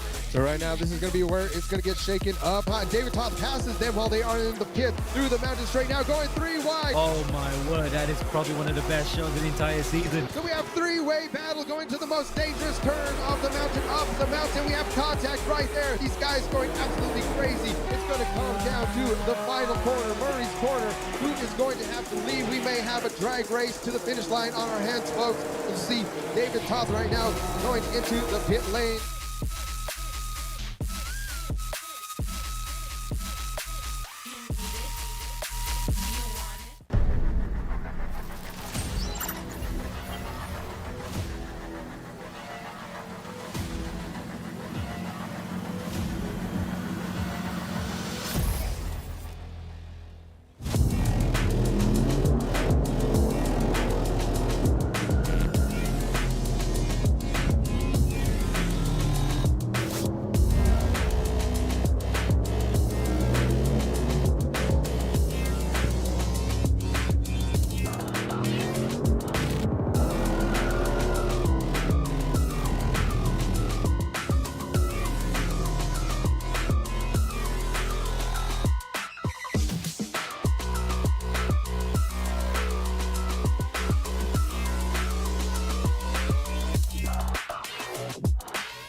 We were at the Nurburgring earlier, but now we're flying halfway around the world out to Sao Paulo, Brazil. That's right, folks. We were at Interlagos now today for race 28 of AMX Season 5. Everyone, welcome back to the AMX Sim Racing World Championship. I am Kevin, and alongside me today we have Amir. Amir, it was some beautiful ACC racing going on. Of course, Simone Seminara being dominant once again out there. But like I said, we seen a few drivers in there that hopefully are out on the grid for this second race. But last time we were out at Interlagos, it was definitely one for the books, one for the decades between Brazil and Argentina, as it goes many a times. So what do you expect that we can see today?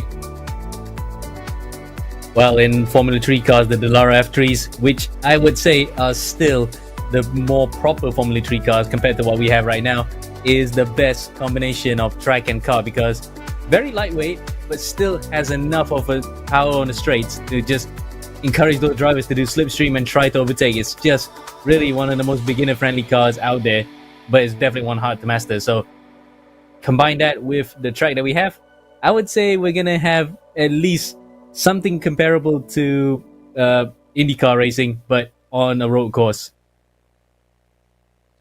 So I definitely looking forward to this one today. And for everyone out there watching at home, make sure to follow all of our social media.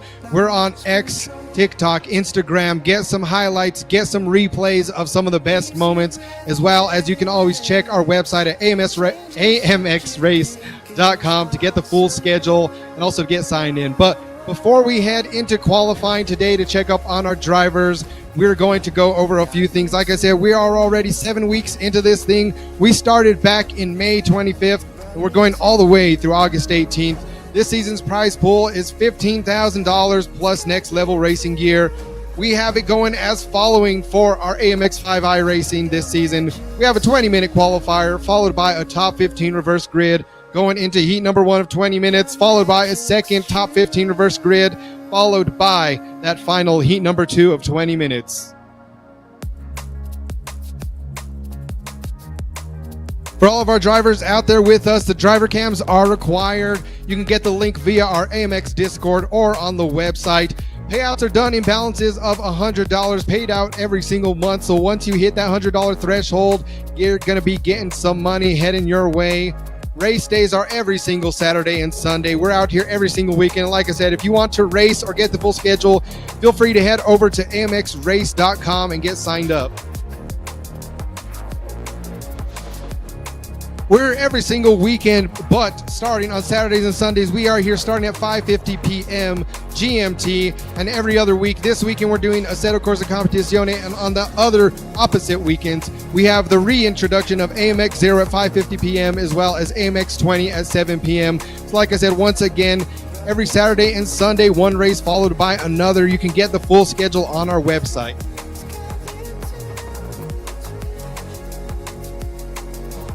The AMX5 iRacing, the payouts go as following for each race. So first place in qualifying gets $15, second gets 10, third, ninth, all the way down into 15th place. But for heat number 1 and heat number 2, the prize pools may still be the same, but the fastest lap will get an additional $2 for each heat, totaling $250 prize pool per race.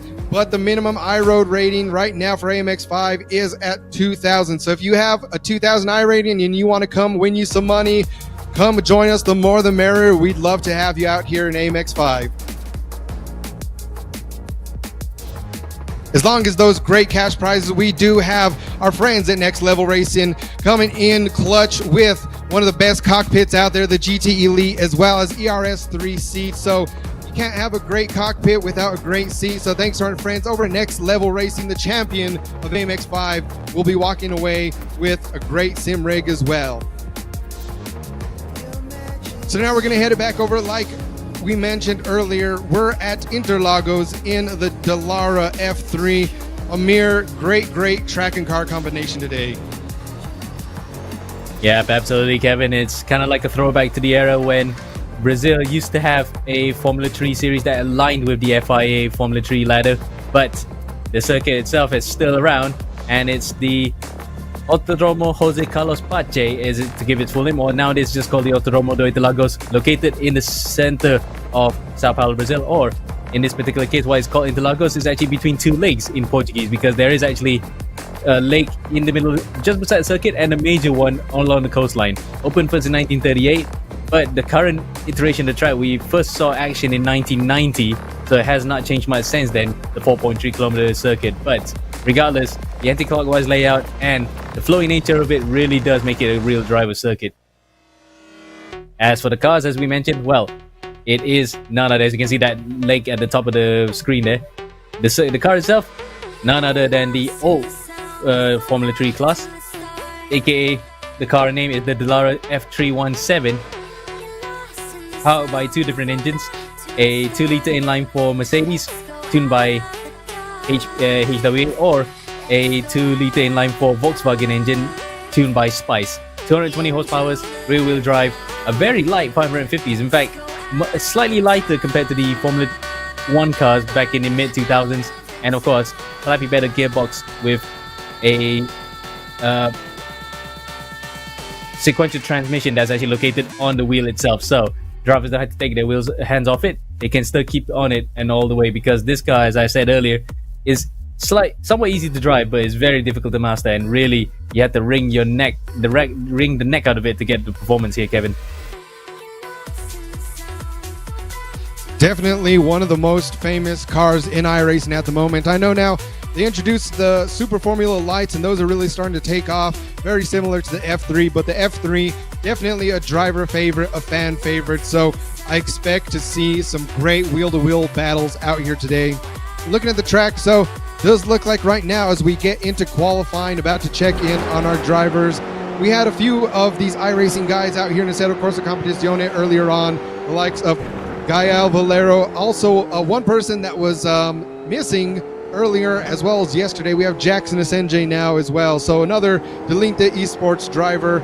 We have Chris Lolum from Team Redline, so it looks like we're going to have an amazing grid out here today, especially when we get back to open wheel racing. Out here in AMX, every single time we've seen an open wheeled vehicle, we know that there's going to be a little bit of carnage. These drivers try to keep it as clean as they can, but it's almost unavoidable whenever you're pushing these things to the absolute limit. Yep. As you can see that some of the comments you see below here are not actually seen on YouTube because it's on the Twitch chat, and I can tell you there's been quite good support for the Brazilian contingent.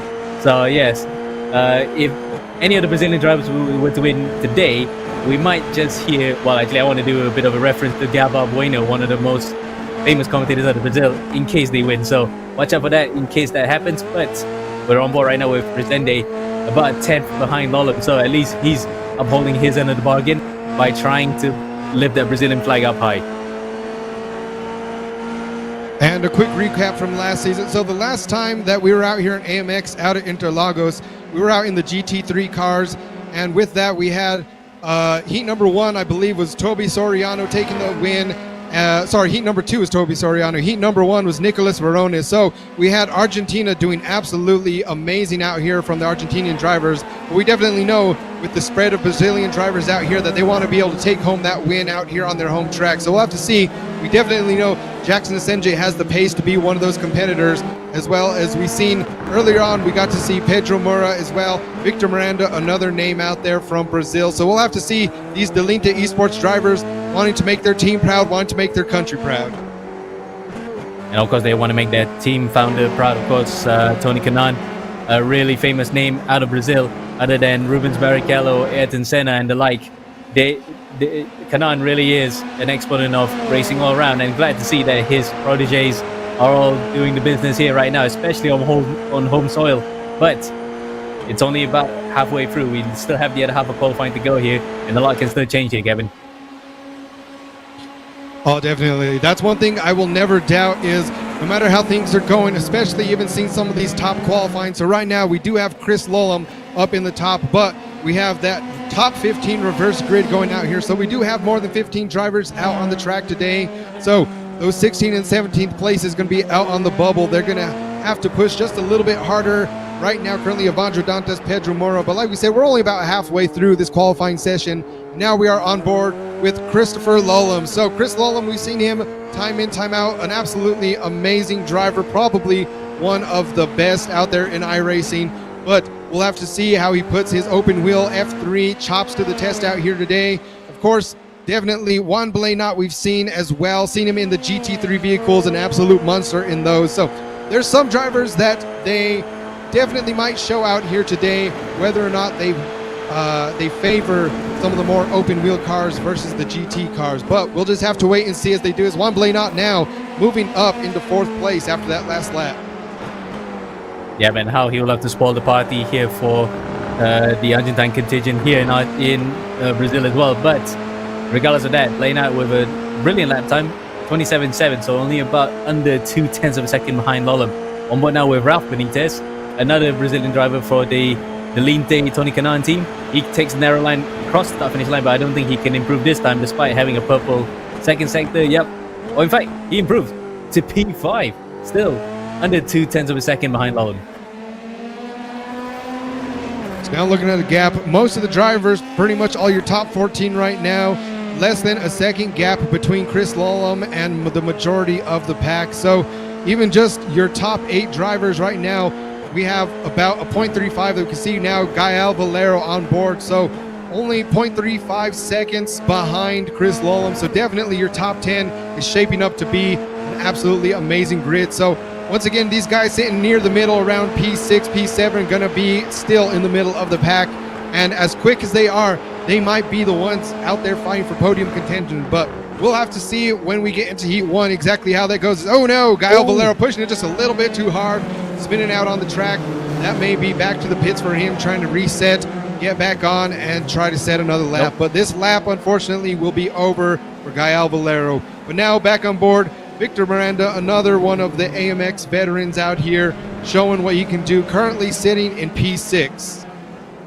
And the fact that he was actually in a train of 4 cars just now, you saw on board with Valero, there were 4 black cars coming out of the Cedar del Lago together. That's actually the Delinte cars actually trying to give each other some slipstream. So that's what was done to give the likes of Benitez and Miranda some really good times. But I think Miranda has actually broken rank from them, leaving the 3 of them to do their own train, while he's going to try to find some space here. Because again, with this many drivers out on track, it's almost impossible to find time. As we can see, that is Tamas Simon going really wide coming out of Junsao onto the start finish straight, and that will not be beneficial for his lap time, because that not only hurts his current lap but his next lap as well, because the momentum is so crucial in these cars.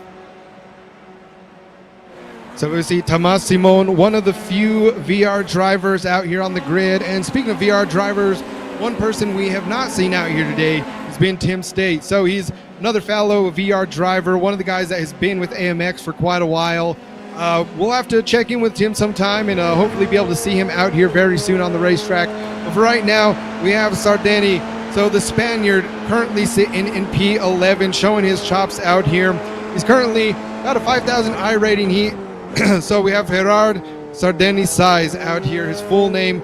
So one of these guys that we haven't seen very much out here. So definitely going to be interesting to see what he can do against some of these guys that have been in AMX for quite a while. Yeah, we're on board with him right now. There's actually quite a unique camera angle. We haven't seen camera angles like this in a while, because it just shows you the full screen that he has. It's a triple, and he has a really nice FOV to set up to it. So you can tell that he takes his sim racing quite seriously. He does Gerard Sardeni Jr. out of Junsao onto the start finish straight. Will or not, it's going to be improvement, remains to be seen. But it looks as though that middle sector he was going to struggle a bit because of the amount of cars that he had in front to overtake. So we can see as coming around. So still a few of these drivers so far have been sitting up towards the top. Still, now we see Tamas Simon looking at the section time and looking like sector 2. Tamas Simon sitting a little bit faster. So they're starting to go as now Victor Miranda looks like he's able to get up into that P2. So now a couple of the Brazilian drivers starting to get up onto podium contention. So like we said, top 15 reverse grid. So these guys will definitely have to battle their way back if they want to make it into the podium going into heat number 1. But so far as it stands, about 15 minutes into qualifying, we have Chris Lolem in first, Victor Miranda in second, and Jackson Isenje in third place. Indeed, and that was a really good time from Miranda. He did it out of the slipstream from his fellow Delinte car drivers. So he actually put that out of the bag while really finding some space in the lap time. He's only about 2,000s faster than his end date, so it shows that maybe if he had to drive, he would be much faster, but it will be a bit of a distraction because, again, dirty air does play a role here, as now we're on board with Juan Blainat, and really, it does actually become beneficial if you can play the slipstream game, but not to detriment yourself if you come too close to the car in front. So now we can see, of course, Chris Lolum, he set the fastest lap earlier and has only been improving since. But now Ralph Benitez currently sitting in 6th. So there we see, once again, that is the great part about having teammates out on the track, especially in vehicles like this with such high downforce, being able to get that draft and just help each other out.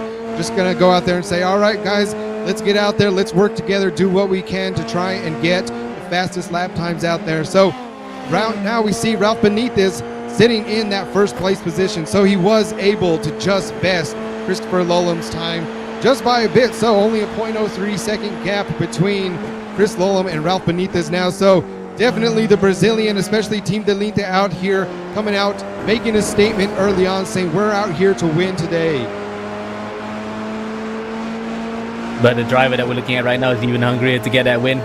Though that was not the best exit out of Jun Sao, and he's actually not going for the narrow line. So maybe this is just a banker lap. Now he's going to go for a full send into this one. As he comes across the line, will it be an improvement?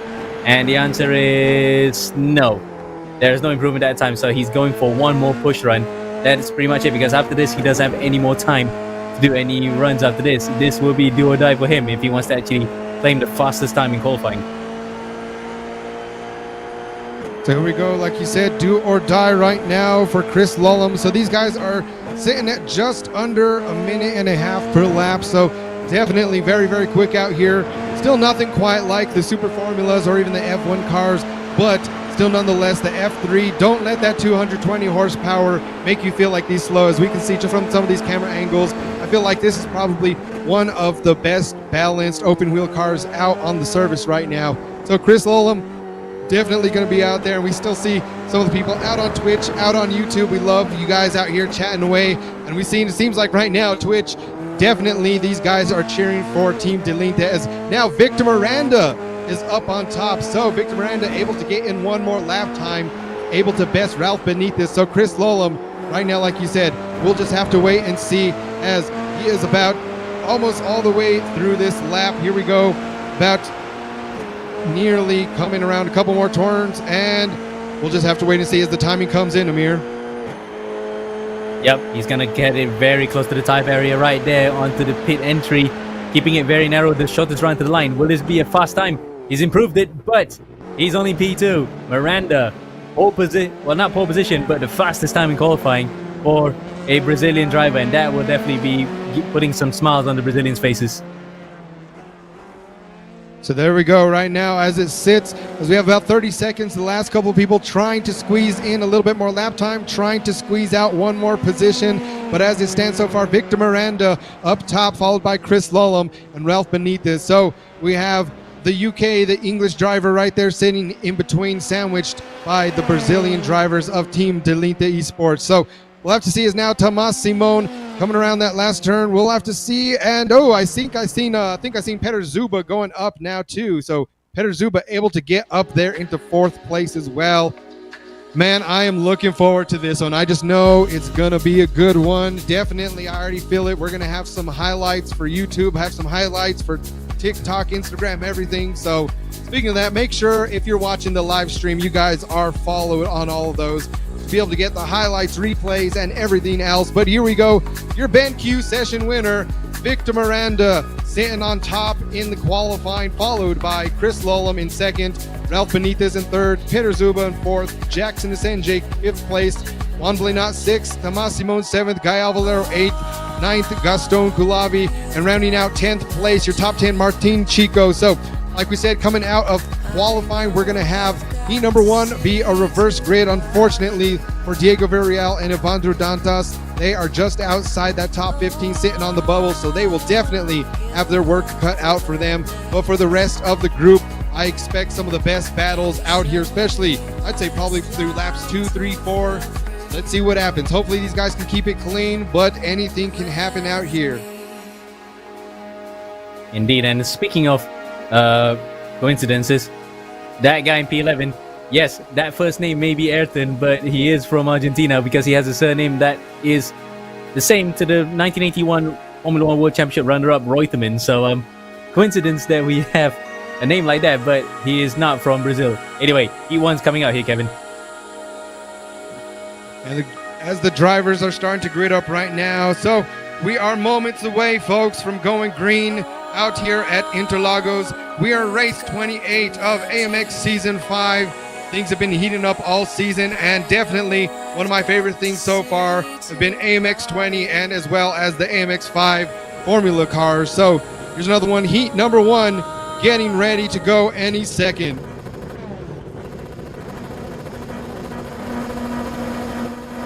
Yep, red rise. You can see the live timing on our right there to scan to see how your driver is doing as we're underway now for the first heat of AMX 5 race 28. It looks as though it's a good start here on the inside for Pedro Mora with Pablo Mercerai. It looks as though Mora may have actually gotten the pole shot into one as he had a couple of drivers spin off into the grass.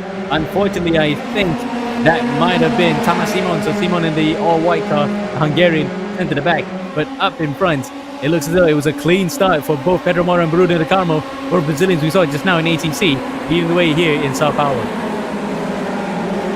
There we go, Pedro Mora, Bruno de Carmo able to hold on to that as we see now. Jackson Sanjay making his way up. Chris Lolum already up 3 spots, as well as Victor Miranda. So your guys that were at the top in qualifying now slowly starting to make their way through the pack. We'll have to see how many laps it takes before they start fighting for that podium, but definitely a lot of the Delinta Esports drivers just showing why they were chosen for the team, being absolutely known out here, especially on their home race, looking to be out here, like we said, make their team proud, make the country proud. Oh no, we see right there some more people getting into incidents, spun out. I see someone's nose getting chopped off. So Diego Villarreal, Victor Miranda now getting thrown back. Benitez, Evandro Danta. So quite a few drivers now off of the track as the smoke is still settling there in the background. We're definitely going to have to get a replay on that one to see what happened. Indeed, and involved quite a few of the Brazilian faithful as well. Benitez, Miranda, and Dantas. Dantas being the one that's being chopped off the most there. He lost the front wheel, but either way, we're going to get back up to the battle in front. Mora and De Carmo side by side across the line. This is going to be Brazilian versus Brazilian. Who's going to blink first here? Coming to turn number 1, and it's De Carmo that actually gets into the front. So there we're just seeing a little bit of wheel lock up from De Carmo. A few of these guys going into turn 1 right there with the wheels locking up. So those tires are still a little bit cold, don't have the grip they quite want just yet. So these guys are already pushing it very, very hard. Bruno de Carmo, Pedro Mura. Now we see there Chris Lolum, Gaston Kulavi. So these guys, getting really, really close to the rear end of Pedro Mura. That's like Mercerat and Sardeni now battling it out, going side by side out here too. So we'll definitely have to see as they have right behind them as well, Arjun Ruiman. So it's a 3-way battle going on for about 4th place right now, 3rd and 4th place going up through this next right-hander. We'll have to see these guys almost taking it 3 wide through there. So these guys are getting dangerously close to each other. Like we said, although it is a Grand Prix circuit, you know, it can house the F1 cars. These cars being just a little bit smaller, but there's still no tiny car for any sake of the means. So here we go. Ayrton Reutemann now holding on to that 5th place position. Yeah, in front of Blainat, but crucially here in front of Chris Lolum. And look at that, Blainat nearly losing it coming into Jun Sao onto the run up back to the start finish straight. He really wants to actually get by Reutemann quickly because, again, he has Lolum behind. That's an immediate threat. He's out of the slipstream here. Come across the line and you can see why the slipstream is so important. If you lose that, you're going to lose so much ground. So Blainat tucks in not only behind Reutemann but also behind Sardini. Coming to turn number 1. It's 2 abreast in 2 rows coming to turn number 1, but it looks as though the positions may just stay the same here, Kevin. Yeah, one of the things definitely to keep in mind from Chris Lolum, seeing past races, especially in the F3 vehicles, he is definitely one that you want to keep on your radar. For those, shameless plug out here for AMX, make sure to go back and watch the latest season of Real Racers Never Quit after this race, and you can just see just how well a lot of these Team Redline drivers, especially Chris Lolum, absolutely dominating in that series, as well as some other drivers such as Max Verstappen, the rest of the Team Redline group, as well as a few guys that we've seen out here from AMX. So Gustavo Ariel being one of those before he was then drafted onto Team Redline. So a lot of stuff happening, a lot of drivers out here being recognized by these teams. Definitely awesome to see everyone move up through the ranks, and like we were saying yesterday seeing a lot of these drivers just improve every single weekend, come out here, do battle with the best of the best, some of the best pros in sim racing every single weekend. Well, that's what makes AMX probably one of the best racing in the world. Definitely up there with a lot of leagues, and given the fact that we got some real pro star power here, including actual South American touring car drivers in the past and present, just coming to have a good fun in iRacing shows one thing, that you really get the best guys out here. As we're on board with Lolum here, one of the best, right the outside of Ayrton Reutemann, coming to turn number 1. He nearly gets up to the back of on Blakenut, and does he make the move stick on Reutemann? Yes, he does actually. With a switchback on the Lotus Colored car, he's at P4. And right there too, we just see Chris Lolum getting dangerously close to both Ayrton Reutemann and Mercerat. So both of those drivers, but like we said, that's one of those of the exact dimensions of this car. You've been racing it so much. That definitely is playing for an advantage right now for Chris Lolum, as now he is up to P3, up 11 positions so far from where he was at the start of the grid, but now he has to catch up about a second and a half, as we see Pedro Moura and Bruno De Carmo battling it out just a little bit for that first place position. So the two Brazilian drivers up front, we'll have to see if they start working together just a little bit to try and pull away from Chris Lolum. They definitely know that he is a threat, and he's coming for that P1 position very, very soon. Oh, absolutely. And given the fact that this is also racing on their home ground, we heard earlier just now from Moura how the difference in prep that you need for ACC, well, it will really make your race. Well, in this one, he is actually used to iRacing. Let's see if he can actually make this work right now, because he has De Carmo right in front of him. Probably just needs to use the slipstream, work together so that they could at least inch themselves away from Lolum. But looking at how Lolum can gain so much time through the corners, they might just need more slipstream and then some in order to protect this Brazilian 1-2. This is gonna be nail-biting stuff for those of the Brazilian inclination. And another thing to keep in mind too is that both of these drivers, Bruno De Carmo and Pedro Moura, were racing in Assetto Corsa Competizione earlier. So just even that too, just getting the right mindset to be able to come in here. One of them just being, all right, we're doing 2 races back to back, ACC going into iRacing, but also just the different feel. We got to hear, like you said, from Pedro Moura earlier, just on how different the two sims feel from each other. But definitely these guys are showing why they are veterans out here in iRacing. And we see Chris Lolum still lurking in the background, sitting in P3, able to get that second and a half gap down right now to about 0.7 seconds. So Chris Lolum definitely has a bit of pace on them. So Pedro Moura now as well gonna be having to drive in his rear view mirror, trying to hold off Chris Lolum for the next couple laps. Oh, you can see Lolum now only just 0.5 of a second behind. He gained so much time. He gained 0.6 in the first few sectors alone. You can see green across the board, as a few of the commenters also mentioned. Now coming up to Jun Sao onto the home straight here. He might just fancy his chances here coming into turn number 1, and we're not even halfway through. So again, a lot of drivers are gonna try to do their absolute hardest to just keep this guy behind, but they just couldn't do it because, again, Lolum just proves why he is one of the best drivers on this platform. Look at that now, Toe. So after this long straight going into this turn, this is where a lot of drivers have made their moves. We see side by side right there, Juan Blaynot and Mercerat. So Juan Blaynot going to the inside right now, doing the switchbacks, wheel to wheel right there. So glad that there wasn't some contact. We've seen a few drivers definitely getting very dangerously close to each other. So, you know, we've seen earlier on at the very beginning of the race, some of these drivers going into each other had a bit of a pile up. But now things are starting to get in line as these drivers still 2 by 2. There we see Sardani as well as Ayrton Reutemann going on side by side. So these guys all the way through the pack, it looks like we have a battle every other car going on right now. Yeah, but the main battle up in front is what we are really focused on right now. The top 3 have actually broken away from Blaynot and the rest of the field here. De Carmo, Lolum, Moura, 2 Brazilians with a Brit sandwich in between both of them. Really on a hot streak right now to get up in front, as meanwhile other battles are going through, including 3 Argentines in one go, and there is a Brazilian involved in there as well. I think that's Resende trying to pass Sardani, but getting no way through just yet. We're on board with Reutemann with a real close battle. There is Resende trying to make it up into the top 5. I'm just looking at the interval now. It's getting crazy close between Bruno De Carmo and Chris Lolum right here. We'll see if Chris Lolum looking to make his move on the outside. Will he have enough grip to do it?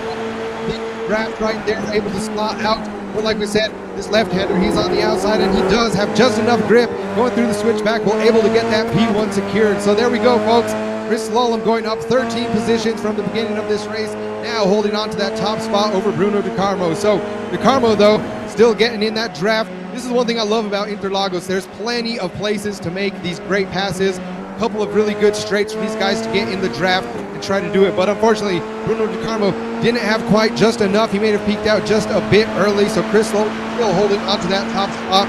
And still, look at this man right there. See him on the bottom left of your screen, just being absolutely comfortable. You can see he's pushing it to the absolute limit, but definitely he knows the limit of this car. So we'll have to see Bruno De Carmo trying to make that place up back. We'll see if he'll able to do it here in the next couple of laps, or if Chris Lolum will be able to start pulling away from the rest of the grid.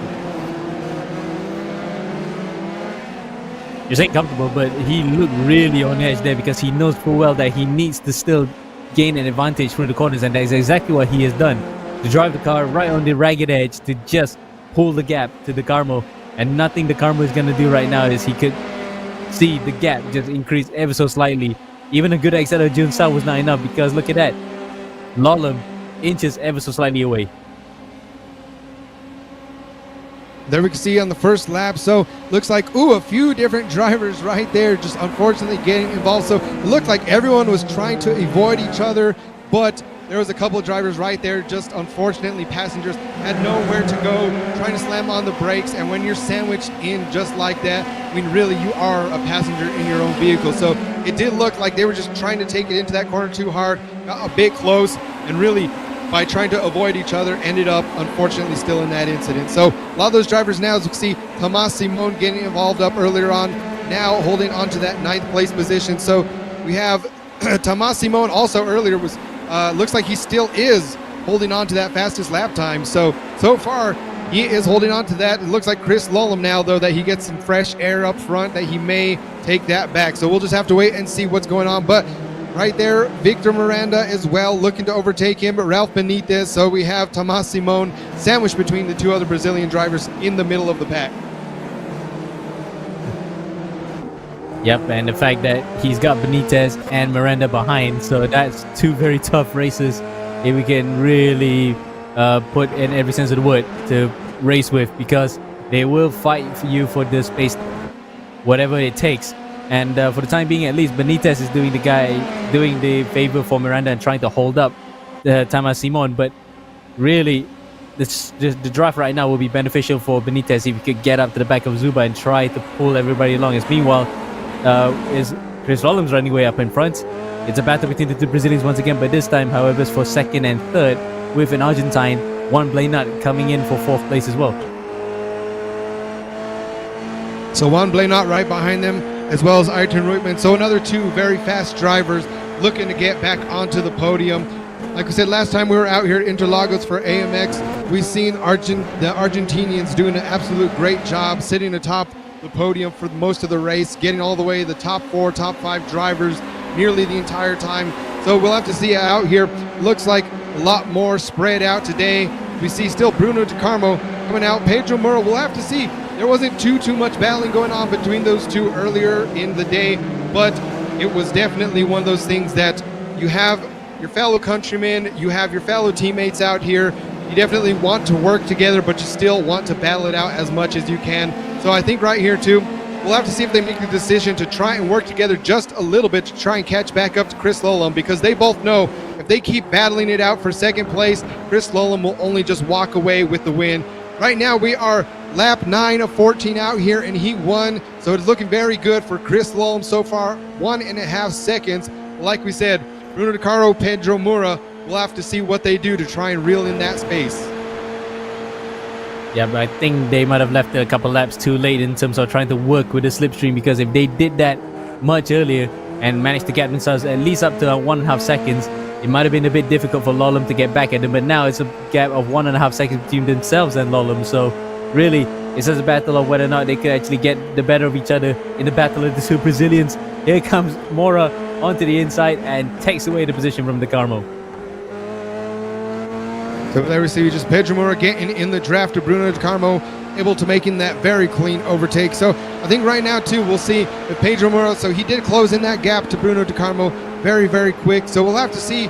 He may be the faster driver out here in heat number 1. Well, I mean, obviously, or if not, you wouldn't be in P2 right now, but definitely one of those things of Bruno DeCarmo not really trying to fight him off too much. So I think part of that is they see the gap growing very slowly between them and Chris Lolum. So I think right now it is definitely going to be the battle for P2 going to be going on over these next couple of laps. So I think that too right now between Bruno DeCarmo and Juan Blanat as well. So Bruno DeCarmo, although he wants to get back up into P2, is now just hoping to hold on to a podium position.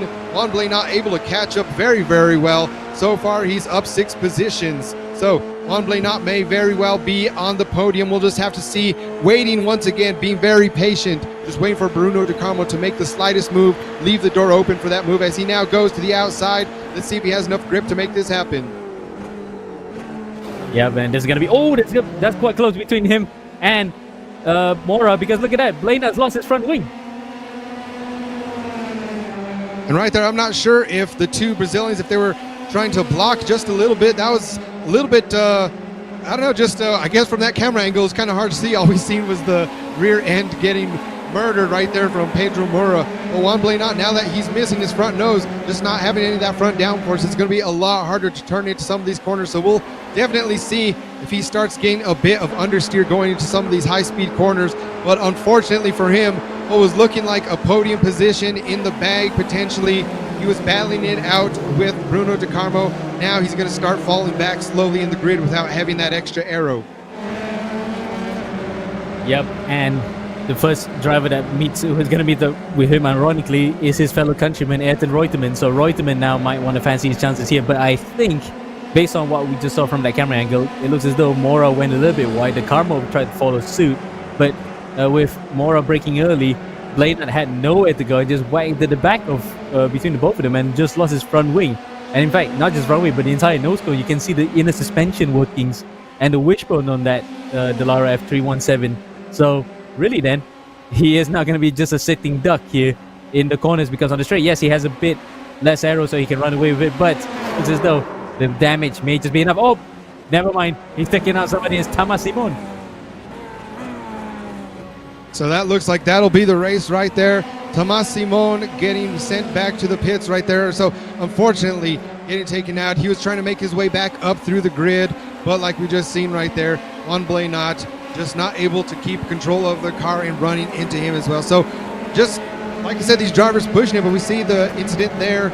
Just Pedro Moura just going wide, and up, like you said, you're just trying to keep it out, but trying to go to the inside. He had nowhere else really to go. It was either there or flying off the track, trying to avoid those two drivers, and unfortunately just couldn't brake in time to be able to get around that, and ended up cutting off his nose into the back of Bruno DeCarmo. But right now, it's Chris Lolum, Pedro Moura, and Bruno DeCarmo, your top three still. We are lap 12 into this, folks. We only have a couple laps left to go. Let's see if that's going to be our finishing lineup for the race, or is Ayrton Reutemann able to best Bruno DeCarmo for that P3? Will Bruno DeCarmo be able to get back into P2? We have 2 more laps to figure this thing out, folks. Oh, this is going to be quite intense, isn't it? Because the two Brazilians are holding on to their podium positions for dear life. 2 laps for them to decide whether or not they can actually still be in front of the virtual podium of their home race. But they might just have a bit of a glimmer of hope, because look at that. Peter Zuber now is joining the fray in the top 5 around the outside against Ayrton Reutemann. And if these two start battling, it might just give a bit of a chance for Moura and DeCarmo to give themselves some breathing space. So just like that, Peter Zuba coming out of nowhere now, where he was climbing up through 7 positions up so far, but now he said, all right, I have a couple of laps left to make something happen. So we'll definitely have to see, as now he's up into 4th place over Ayrton Reutemann. So these guys, you can see when the camera's just getting a little bit sketchy right there. Does he have enough grip to hold it on the outside? They're going side by side right now. Ayrton Reutemann just edging him out so close, but going into this next right-hander, we see definitely The double right-hander win, going a little bit wide out there. So Arjen Royman still doing an amazing job right there. So that just goes to show how much grip these cars have, being able to hold onto that position from the outside. So still going side by side right there. Peter Zuba, Arjen Royman, looks like Zuba just barely getting ahead of him. But now we have another driver getting into that. It looks like that might be Victor Miranda. So definitely trying to have to cut his line just a little bit close, as you know he was almost getting boxed in from behind. So great job by Arjen Royman, unfortunately having to lose that place to Peter Zuba, but still doing a great job of defending the two drivers right behind him. Well, that was a valiant battle that Reutemann put up, and again, that shows that you can run multiple grooves in that middle part of the circuit to just get by, and the lightness of these cars allows that. But unfortunately, he was really crowded out coming up to Bigo de Pato, and now he's going to get crowded up into the center S's here, coming to turn number 1, locks up big time, loses out to Benitez and Miranda. Oh! Ooh, and right there, just a little bit of contact. Arjen Royman just getting Sardani just a little bit right there. So we'll have to see if the stewards have something to say about that. But both of them locking up going into turn 1. Like I said, just an absolute great. But we see another one right here between Juan Blenat and Simon. Tomas Simon just getting taken out earlier on, a couple laps back.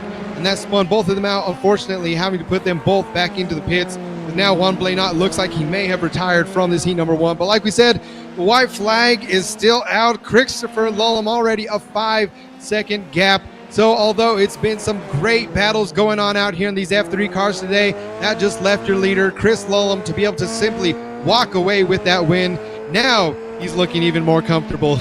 I said he was looking a little bit comfortable earlier on, even though it was a bit on edge, but definitely when you've seen this guy race and some of the other things, you can tell once he starts sweating. He hasn't been sweating out here yet so far, but like we said, definitely able to make his way back up through the pack now into P1. So we'll have to see now coming across the line very shortly. Pedro Mura as well in second, Bruno De Carmo in third. It's looking like that is very much where they will, as the checkered flag flies, a sigh of relief, be able to get ready for that heat number 2.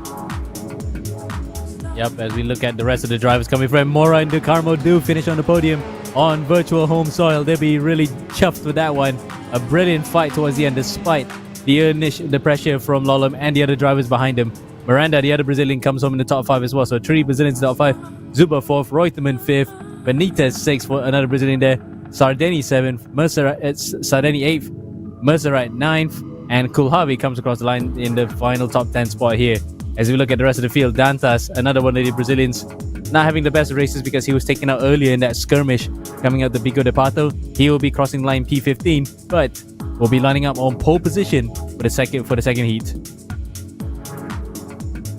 And just like that, folks, you just got to see firsthand why the Dallara F3 cars are one of the most popular vehicles in all of iRacing. It is one of those that no matter what, you know you're going to get some close battles. You know you're going to get the wheel-to-wheel, and some of these drivers definitely showing their comfort in the car, absolutely getting just centimeters away from the other drivers, which sometimes you had netcode out here looks like the only incidents we had were just some of these drivers pushing it a bit too hard. But there we go, your BenQ session winner of heat number 1, Christopher Lullum, followed by Pedro Mura in second, Bruno De Carmo 3rd place, Peter Zuba in 4th, Victor Miranda in 5th, Arjen Royman 6th, Ralph Benitez in 7th, Gerard Sardeni in 8th, Pablo Mercerat in 9th, and Gaston Kulavi rounding out the top 10. But here was one thing that was interesting though. We seen Tomas Simon setting the fastest lap very early on. Even though Chris Lullum was out front all by himself, he still just barely missed out on setting the fastest lap. So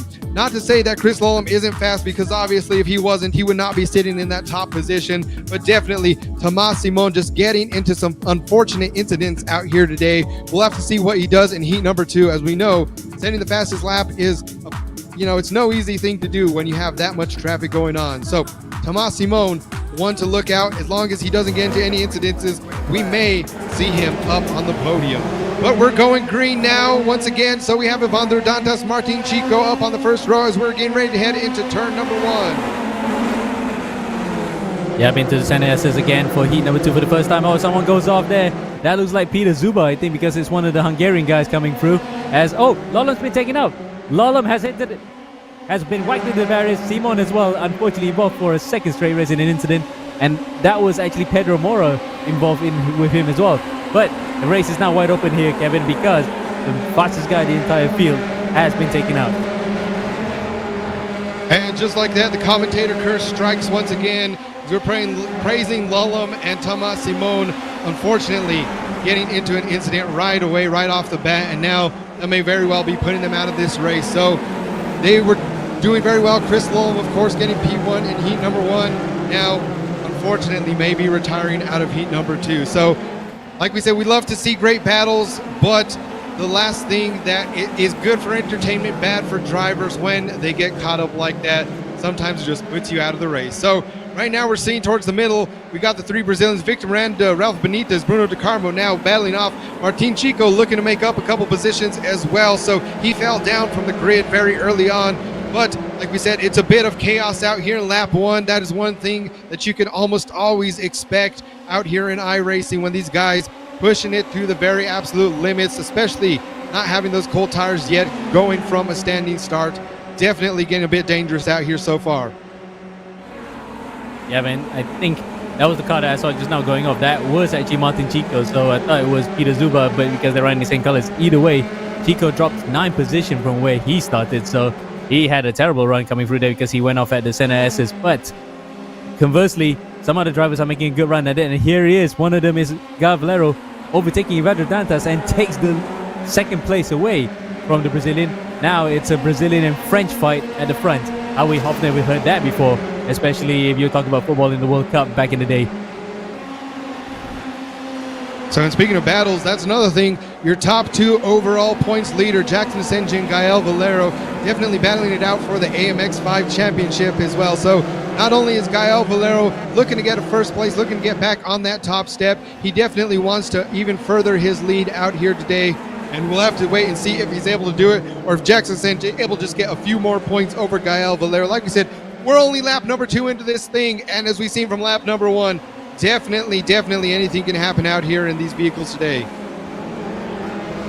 Yep, and the other thing that we have not seen so far in terms of everything that could happen is wheels interlocking. As we know before that these are open wheel cars, just like Formula 4, it's just like the Formula Vs. If you were to interlock and these cars being so light, somebody might just flip into the air or have a huge barrel roll across the lines. We look at Gohavi now battling with Dantas around the outside. He goes coming up to the center S's, and he's the last of the late breakers. Gohavi makes it to the podium.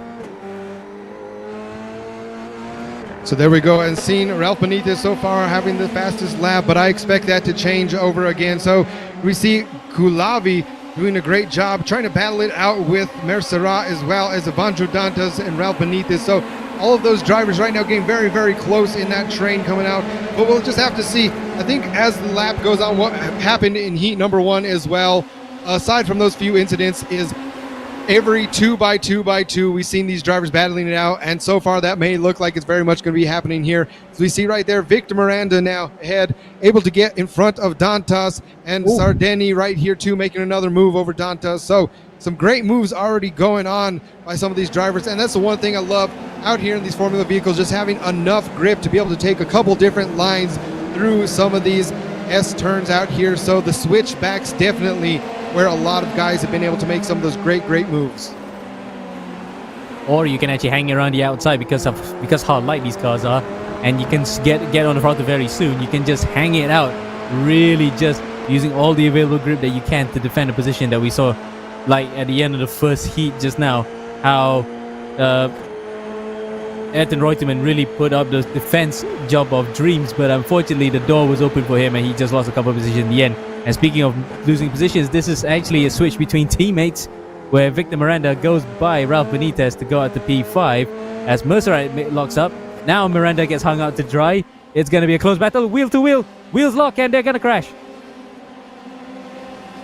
So just like that, yeah, we've seen right there Mercerat just getting interlocked with another one of the drivers. So unfortunately getting sent off into the barrier right there. So we'll definitely have to take another angle at that.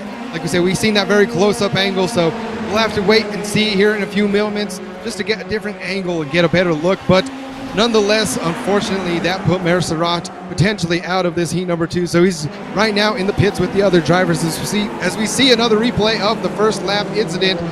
Chris Lullum trying to go to the outside and unfortunately getting that back wheel just tapped just a little bit. It looked like there may have been a little bit of net code there. It looked like there was still a couple of inches between those drivers, but unfortunately, that is what happens out here in sim racing. As now we see Victor Miranda out there with Juan Blenatu getting very close side by side out here. So Victor Miranda getting slotted down a couple, trying to avoid that incident earlier on, but now trying to fight back with Juan Blenat, which we've seen in heat number 1 right here. These middle of the pack battles going on just like heat number 1. We'll have to see, will Victor Miranda be able to make any more places up? Juan Blenat already up 8 places from where he started on the grid. Yeah, I remember Blenat was involved in that incident towards the end where he lost his front wing and then took out Thomas Simon with him coming at this very point. Looks as though no such histrionics now as Pedro Mora jumps inside of Victor Miranda. The two Brazilians, part of different organizations there. Looks as though they're not going to be working together in this one. They want to actually do it for themselves. Every man for themselves at this point. As speaking of that, look at that. That's actually a real close nip and tuck battle between Peter Zuba, Ed Reutemann, and Stardeni. As we look at what happened to Mercerat and Miranda in the inside here, Kevin.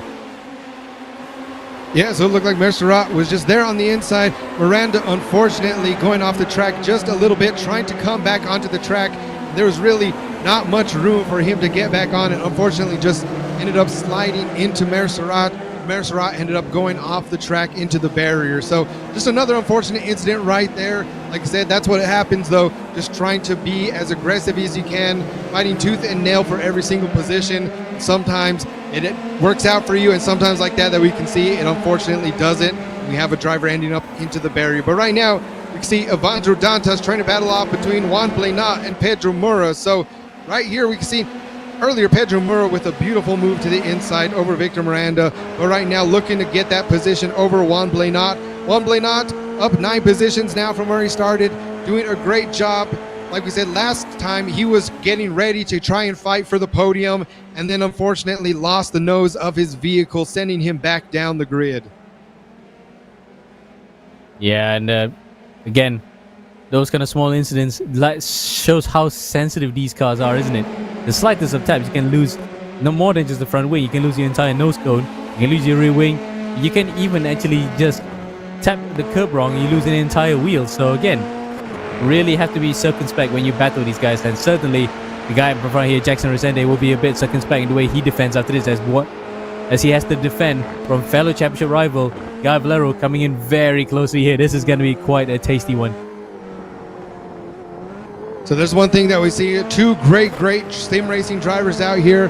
So I think this is definitely one of those of where we have Jackson Asenge being a great defender and Gael Valero being a great attacker. This are the moments that we'll have to see. I think right now it's just going to come down to, all right, which person is going to make the least amount of mistakes, as both of them really pushing it right on the edge, just seeing how close that they're getting to track limits out here on some of these. Jackson Asenge getting a little bit wide there, but like we said, still about 3/10 has been very consistent. So this might come down to some of these straights where they have the draft. We'll see what Jackson Asenge does to be able to hold off Gael Valero now as we come into the home straight before turn number 1.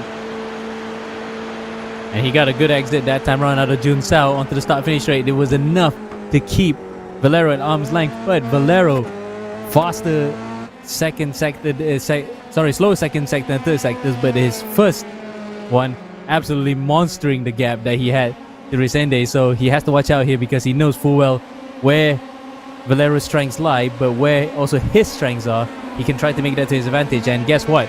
He's actually managed to just stall Valero a bit to increase the gap at least back up to about 0.7 of a second. And so here we go, another great battle going on. We see Peter Zuber right there, the number 1, trying to catch up to Ralph Benitez in front of him in 5th place. So Peter Zuba doing an amazing job so far, also already able to be up 6 places. Like I said, we have Juan Blenat behind him. So these two right now battling it out for 5th. We'll have to see, as Peter Zuba was doing great in the first heat, and now showing just why he is one of the best sim racers as well. So definitely he has the number 1 on his car, but he does not want to stop until he has the number 1 spot out here in heat number 2. So although he's a little bit back, we are only about halfway through this race, and as we've seen last time in heat number 1, towards the end of the race, still a couple more incidents those last couple of laps. So although Peter Zuba is sitting in the middle of the pack now, there's still plenty of room for these drivers, especially once we start seeing battles going on between Jackson Senji and Gael Valero for the lead. Now we have Sardeni catching up to Kulavi, especially right here. This is definitely where all the drivers been pushing it, and we've seen probably the most amount of incidents. We see, oh, right there, Kulavi locking up just a little bit, having Sardeni trying to slow down just a little bit more, making sure he doesn't run into the back of him. Yeah, you can see Gerard Sardeni then monstering the back of fellow Spanish speaker Gaston Kojavi. Kojavi, though, it looks as though his pace has faded slightly since the overtaking moves that he made through the first few laps. He has the inside line, but can he hold it? No. Sardeni goes around the outside, gets a better run out of it, uses a lot more road than we could have anticipated, and takes away P3. Another +1 here, as we have an update from the Euros. Spain are leading England 1-0 right now. So we've seen out here too, yeah, these drivers. So I've seen someone out there, broken ABS. So these cars, I mean, believe it or not, they don't really have the driver's aids that we see in the GT3 cars. So we've seen the GT3 cars earlier. Those have a lot of driver aids. These ones, a lot more mechanical grip, a lot more just relying purely on the driver and the machine to do what they can to hold on to it. But like I said, coming out at this track, I mean, honestly, this track is probably one of, well, it definitely is one of the most famous in the world, but one of these probably very, very well suited, more so for these open wheel vehicles. So I would love to see something switch it up out here, such as an IndyCar or Super Formula. But now there we see the move being made. Gael Valero finally getting out of the draft of Jackson Asenge, now going to the inside of turn 1, trying to make that move, and he does make it stick. Very, very textbook pass. Like we said, we'll see if he's able to hold it through the switchbacks. And Jackson Senji, once he gets back onto the next straight, if he'll be able to use the draft to get back that place. So the battle that we anticipated now is going on back and forth. Gael Valero, your points leader in the overall championship, fighting off Jackson Senji, who is trailing him just barely in second place. So we'll have to see, folks. Lap 9 of 14 out here in heat number 2. Wow, this is going to be quite an intense one, isn't it? Because we know how well Resende can fight back as well as he can defend. But that time around, he knew he was sitting duck because Valero just had a lot of the draft, a lot of slipstream coming up to the first turn, and it was a better exit out of Junsao all the way up to the start-finish straight. Now Resende can probably return the favor and do the same thing here if he could get a better run out of Junsao onto the start-finish straight. But it looks as though Valero, through that mid-sector, he has always been faster compared to Resende, is making good of that, and he has gapped himself to the front, to the Brazilian. Now coming out to the start-finish straight, whether or not Resende can pull it back here through the slipstream. So they have about 0.3 of a second, so that is just enough to be within the slipstream of these vehicles. But definitely we're going to have to see, as another battle going on right now, we have Gaston Kulavi as well, as looks like right next to him we do have Sardeni, Kulavi, Benitez. So those three drivers too, trying to make it very close, but right now the gap between Sardeni and Jackson Senji a little over 4 seconds. So it might just be a battle for third place going on the rest of this race, as we're now heading into lap number 10. Kulavi doing a great job catching up, but right there we can just see from the slipstream we have the number 43 of Benitez behind him as well. So definitely trying to see where he can to make a move, but not wanting to try and make a move too much on the outside, because then he knows he has a driver right behind him that will take advantage of him and box him out. Yep, but looks as though Kulavi is the one that's going to be elbowed out here because he just gives so much space to Benitez. Well, Ravi has to do so, but he feels, I think, at this point, he's got no pace compared to these two, and probably just thought better of it, trying to just get back to the battle later on by staying with these two right in front after this. So Kulavi then, one to watch out for after this, if he could make it work in the next 4 laps coming into the closing stages of this intense second race, because of the fastest guy in the entire field, Lolland, being taken out. Is it open field now? Anybody's race here. And speaking of people out of the race, so now it looks like we have already 4 drivers out of the race, that being Chris Lolland, Tomas Simon, Martin Chico, Pablo Mercerat. So those guys still out there in the pit lane, as well as Peter Zuba in the pits right now. So we have a few drivers, unfortunately. We'll start off with 17 cars, and now down to about 12 cars on the track currently. So definitely going to leave room for some of these guys to make up a lot of positions, try to fight their way towards the front.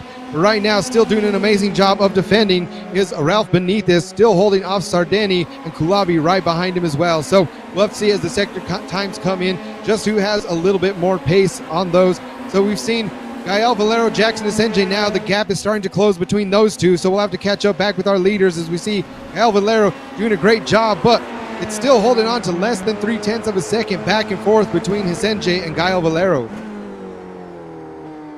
Wow, this is going to be a real good ding-dong battle to the start, to the finish of this race here. It looks as though Resende now has gotten the bit back between his teeth here after losing lead to Valero. Kept up with him, and it looks as though it's the Frenchman this time who's under severe pressure, because look at that. How much he's sliding through the corners. Maybe he's chewed through his tires much more compared to the Brazilian. And that's one big thing to take into consideration. So although these cars, like we've seen, a lot of them locking up, especially going into turn number 1, coming off of these very fast straights right into a very tight corner like that, definitely that inside tire locking up, and whenever it does that, it takes usually at least a couple of laps for it to cool back down to temperature, really be able to get that grip again. So that definitely plays a huge role, especially on those front tires, trying to hold on to that whenever you're doing that, especially also pushing it through the switchbacks, trying to hold around to the outside as much as you can, trying to cut it in. So definitely a little bit of tire wear going on, but right now it feels like Gael Valero and Jackson Asenge are pretty even back and forth. I think really the big thing for Jackson Asenge is there's just a couple of sectors right there. We can see sector 2 and sector 3 not as quick as Gael Valero, and that's where he's starting to lose the time. But as long as he can keep it there just enough to get in the draft back on the home straight, that seems like that's really the biggest opportunity place to be making a great overtake. So we'll have to wait and see, as we are now lap 12 of 14. Jackson Asenge still trying to reel in that win from Gael Valero. Yep, every which way possible he can do. He could keep up at least through this middle section, because again, he doesn't want to lose at least up to 0.7 of a second, because after that he will have to really claw it back through the corners.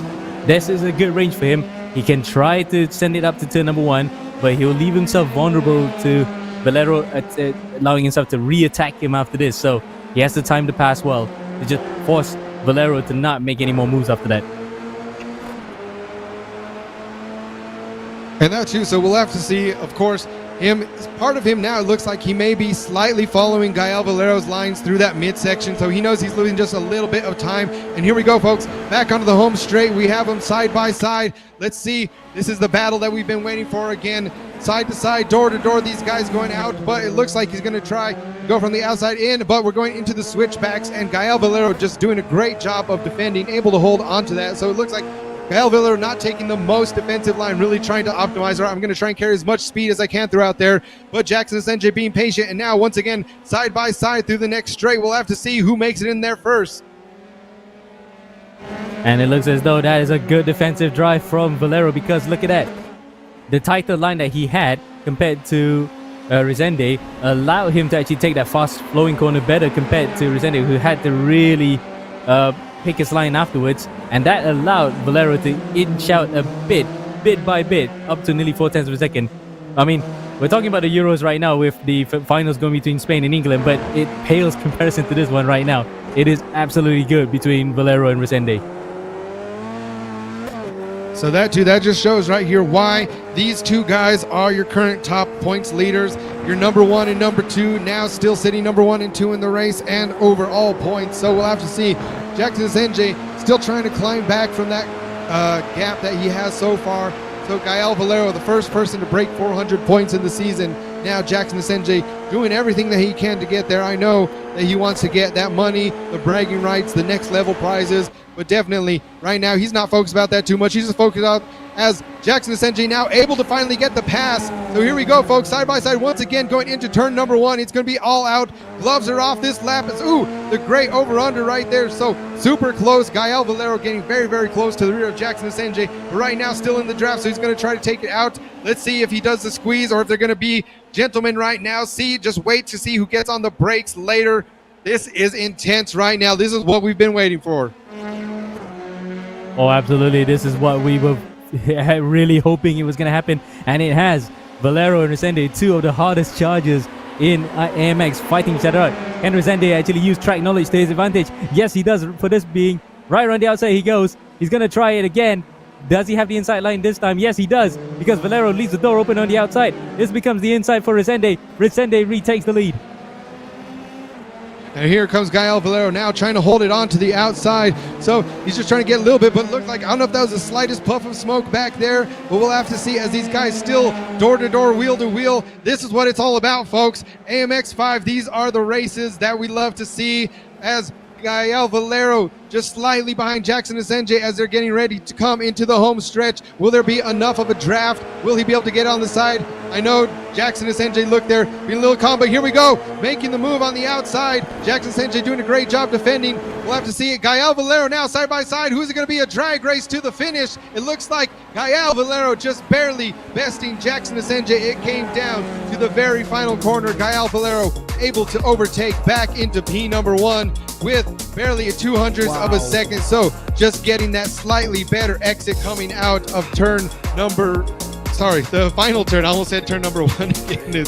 We're heading back down on the track after the race, but just an absolutely amazing finish from these guys. Absolutely, and fair play to both of them because there was no dirty tactics between Valero and Resende. You can see Resende's reaction. He actually slapped himself on the forehead because he knew that he didn't get a better exit. Now he was left vulnerable to Valero with a slipstream, and fair play to Resende as well. He did not do anything dirty by just cutting across. He let Valero use the drive, get around the outside, see if not he could just come across the line. What a finish. Great respect between two of the best drivers we had here today. That was probably the best finish in AMX history. And look at that. Case in point, 0.021 seconds, 200ths. The difference in the end between Valero and Resende.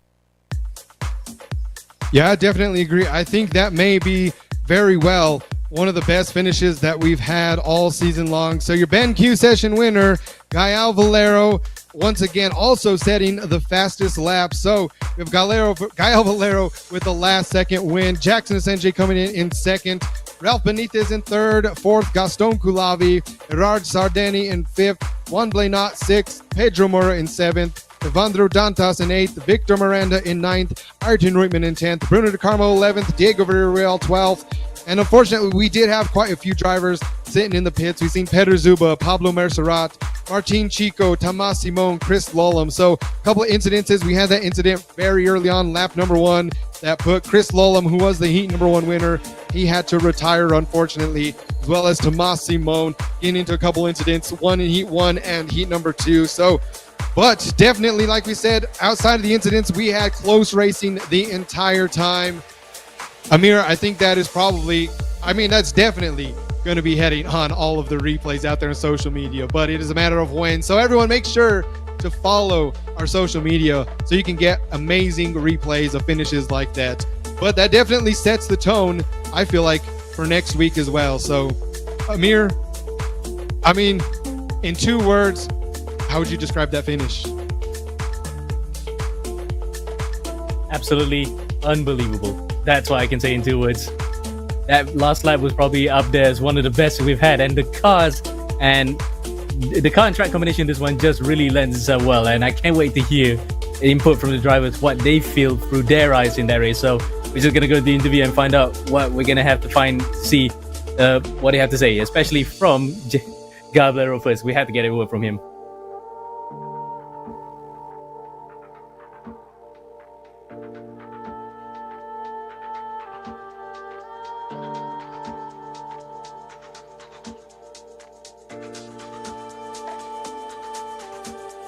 All right, and I'm not on screen right now, but I am definitely talking in the interview room right now with Gael Valero. Gael, once again, très bien. That was an insane overtaking move that you did on that home stretch. You knew the drive was going to work. But before we go into race 2, talk us what happened to race number 1, because I think you might have been involved in a bit of incident that cost you your front wing that time. Indeed. I guess I expected a little bit more than the car front. The car ahead would brake, so walked too early and lost my front wing. Almost took Chris, which thankfully managed to get around and storm through the field, I guess. Looking at how his first result was. Indeed, that P13 finish turned out to be a blessing in disguise because it did allow you to line up close to the front. But take us through what was the thinking between you and Jackson, because at first you were following his slipstream, but then once you overtook him, you thought you were going to hold on to it, but he really gave you a good fight. What was the process that was going on through that entire thing? First we get away from everyone else, so I'm not attacking too much on this point. Then it's about figuring out what's gonna work best at the end. So I tried stuff, he tried stuff when he was behind as well. And in the end, since I was ahead, that was pretty much up to him to decide what he wanted to do. Made a couple of mistakes that obviously maybe forced his hands. But yeah, it was about pretty much if you could stay close behind on the last turn. You could overtake on the straight, but you could also finish clear if you were a little bit further. So maybe on overtaking turn 1 and turn 2, 3, 4, somewhere like that, you can maybe try to get away and finish like that. We went side by side, and it was pretty much a game of who was behind at the last corner instead of ahead. Indeed, and that's a good segue to the question I was going to ask. Did you feel that at that point, were you going to win or lose the race when you were behind coming through there? Because you know you had the gap, but did you feel that the draft was enough to just get you through? What are your thoughts on that? Yeah, clearly I knew that the draft was very powerful when you go to 0.5 of a second in the draft. 0.6, 0.7, it's a bit harder, but from that point it started to push the car behind really through. So when we started to fight quite a lot, actually I wasn't sure if the plan for him was to let me through or he was actually fighting, but it was actually my plan too. I still tried to stay behind basically, because you can really force an overtake here, but it's not good. And yeah, well, I guess at least we raced cleanly and we didn't confuse each other. That was a really stupid accident instead. So I guess you get the photo finish this time, guys. Indeed, and Jackson was actually clapping as he was crossing the line just now because he knew that he was taken. But again, très bien, mon ami. Great win, and hopefully we can see you again for the next one and provide more finishes like that. Let's hope like that. Thank you, Amir. See you next time. Yep. Merci.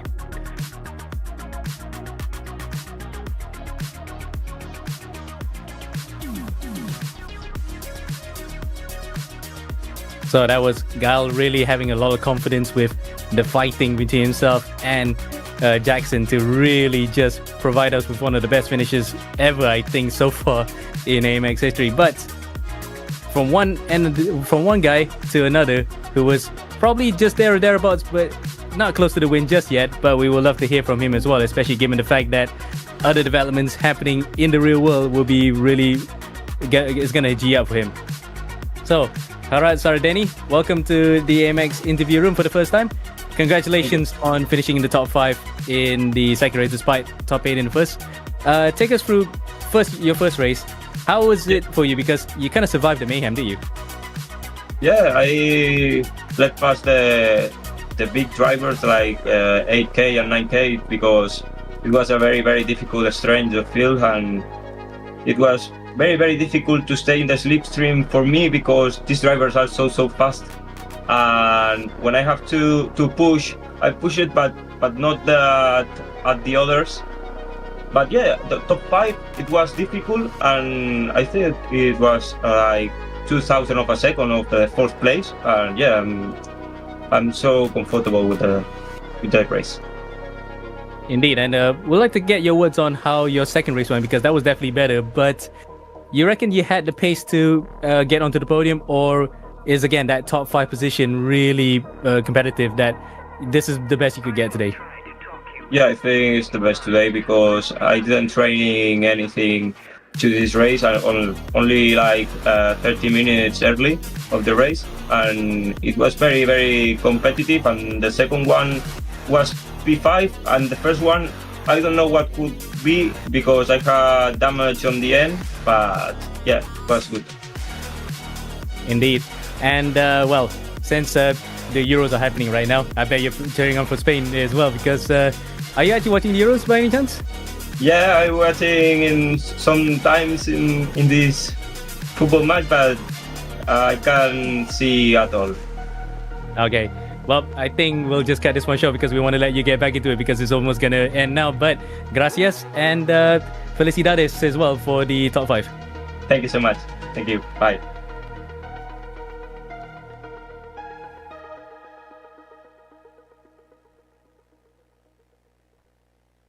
So there you have it, folks. Got to hear once again from Gael Valero, who, I mean, right now the interview room is basically turning into a second home. We see him on top of the championship points. We've seen him in here. We love always hearing from him, as well as Gerard now, being able to hear from him also. But like we said, that was one of the best races. I mean, we might have to see if we get some more F3 races going on for next season. I know that, as well as the GT4 cars, have become fan favorites.